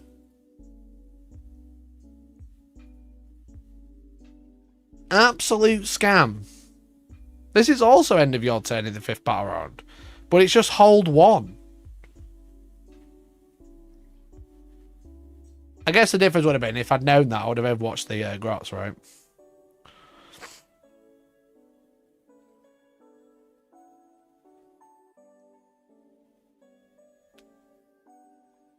I got 3 grots on the objective to take it. You did. You did. I didn't clock it all. No, I'm not. Yeah, just silly, right? Let's all cancel my chat. Chat's turned against me. I need to go to Reddit to post about a YouTuber who went to a major tournament and cheated. I expected to be on Wednesday stream. I do bet added so much drama to the snake moment. Yeah, you know what, mate? I'm just glad overall you won best overall. Then, if I'd won best overall and I'd done that, I would have just said give it to Tom. So, that's such, God, it just made me realize take and hold is actually so broken. She's turned the weens against me. You've turned her against me. Mikey has to cheat to win. Next to you know, he'll be flushing his dice. Bloody hell. There'll be a video about me. How my opponent cheated at the Warhammer Open Newport.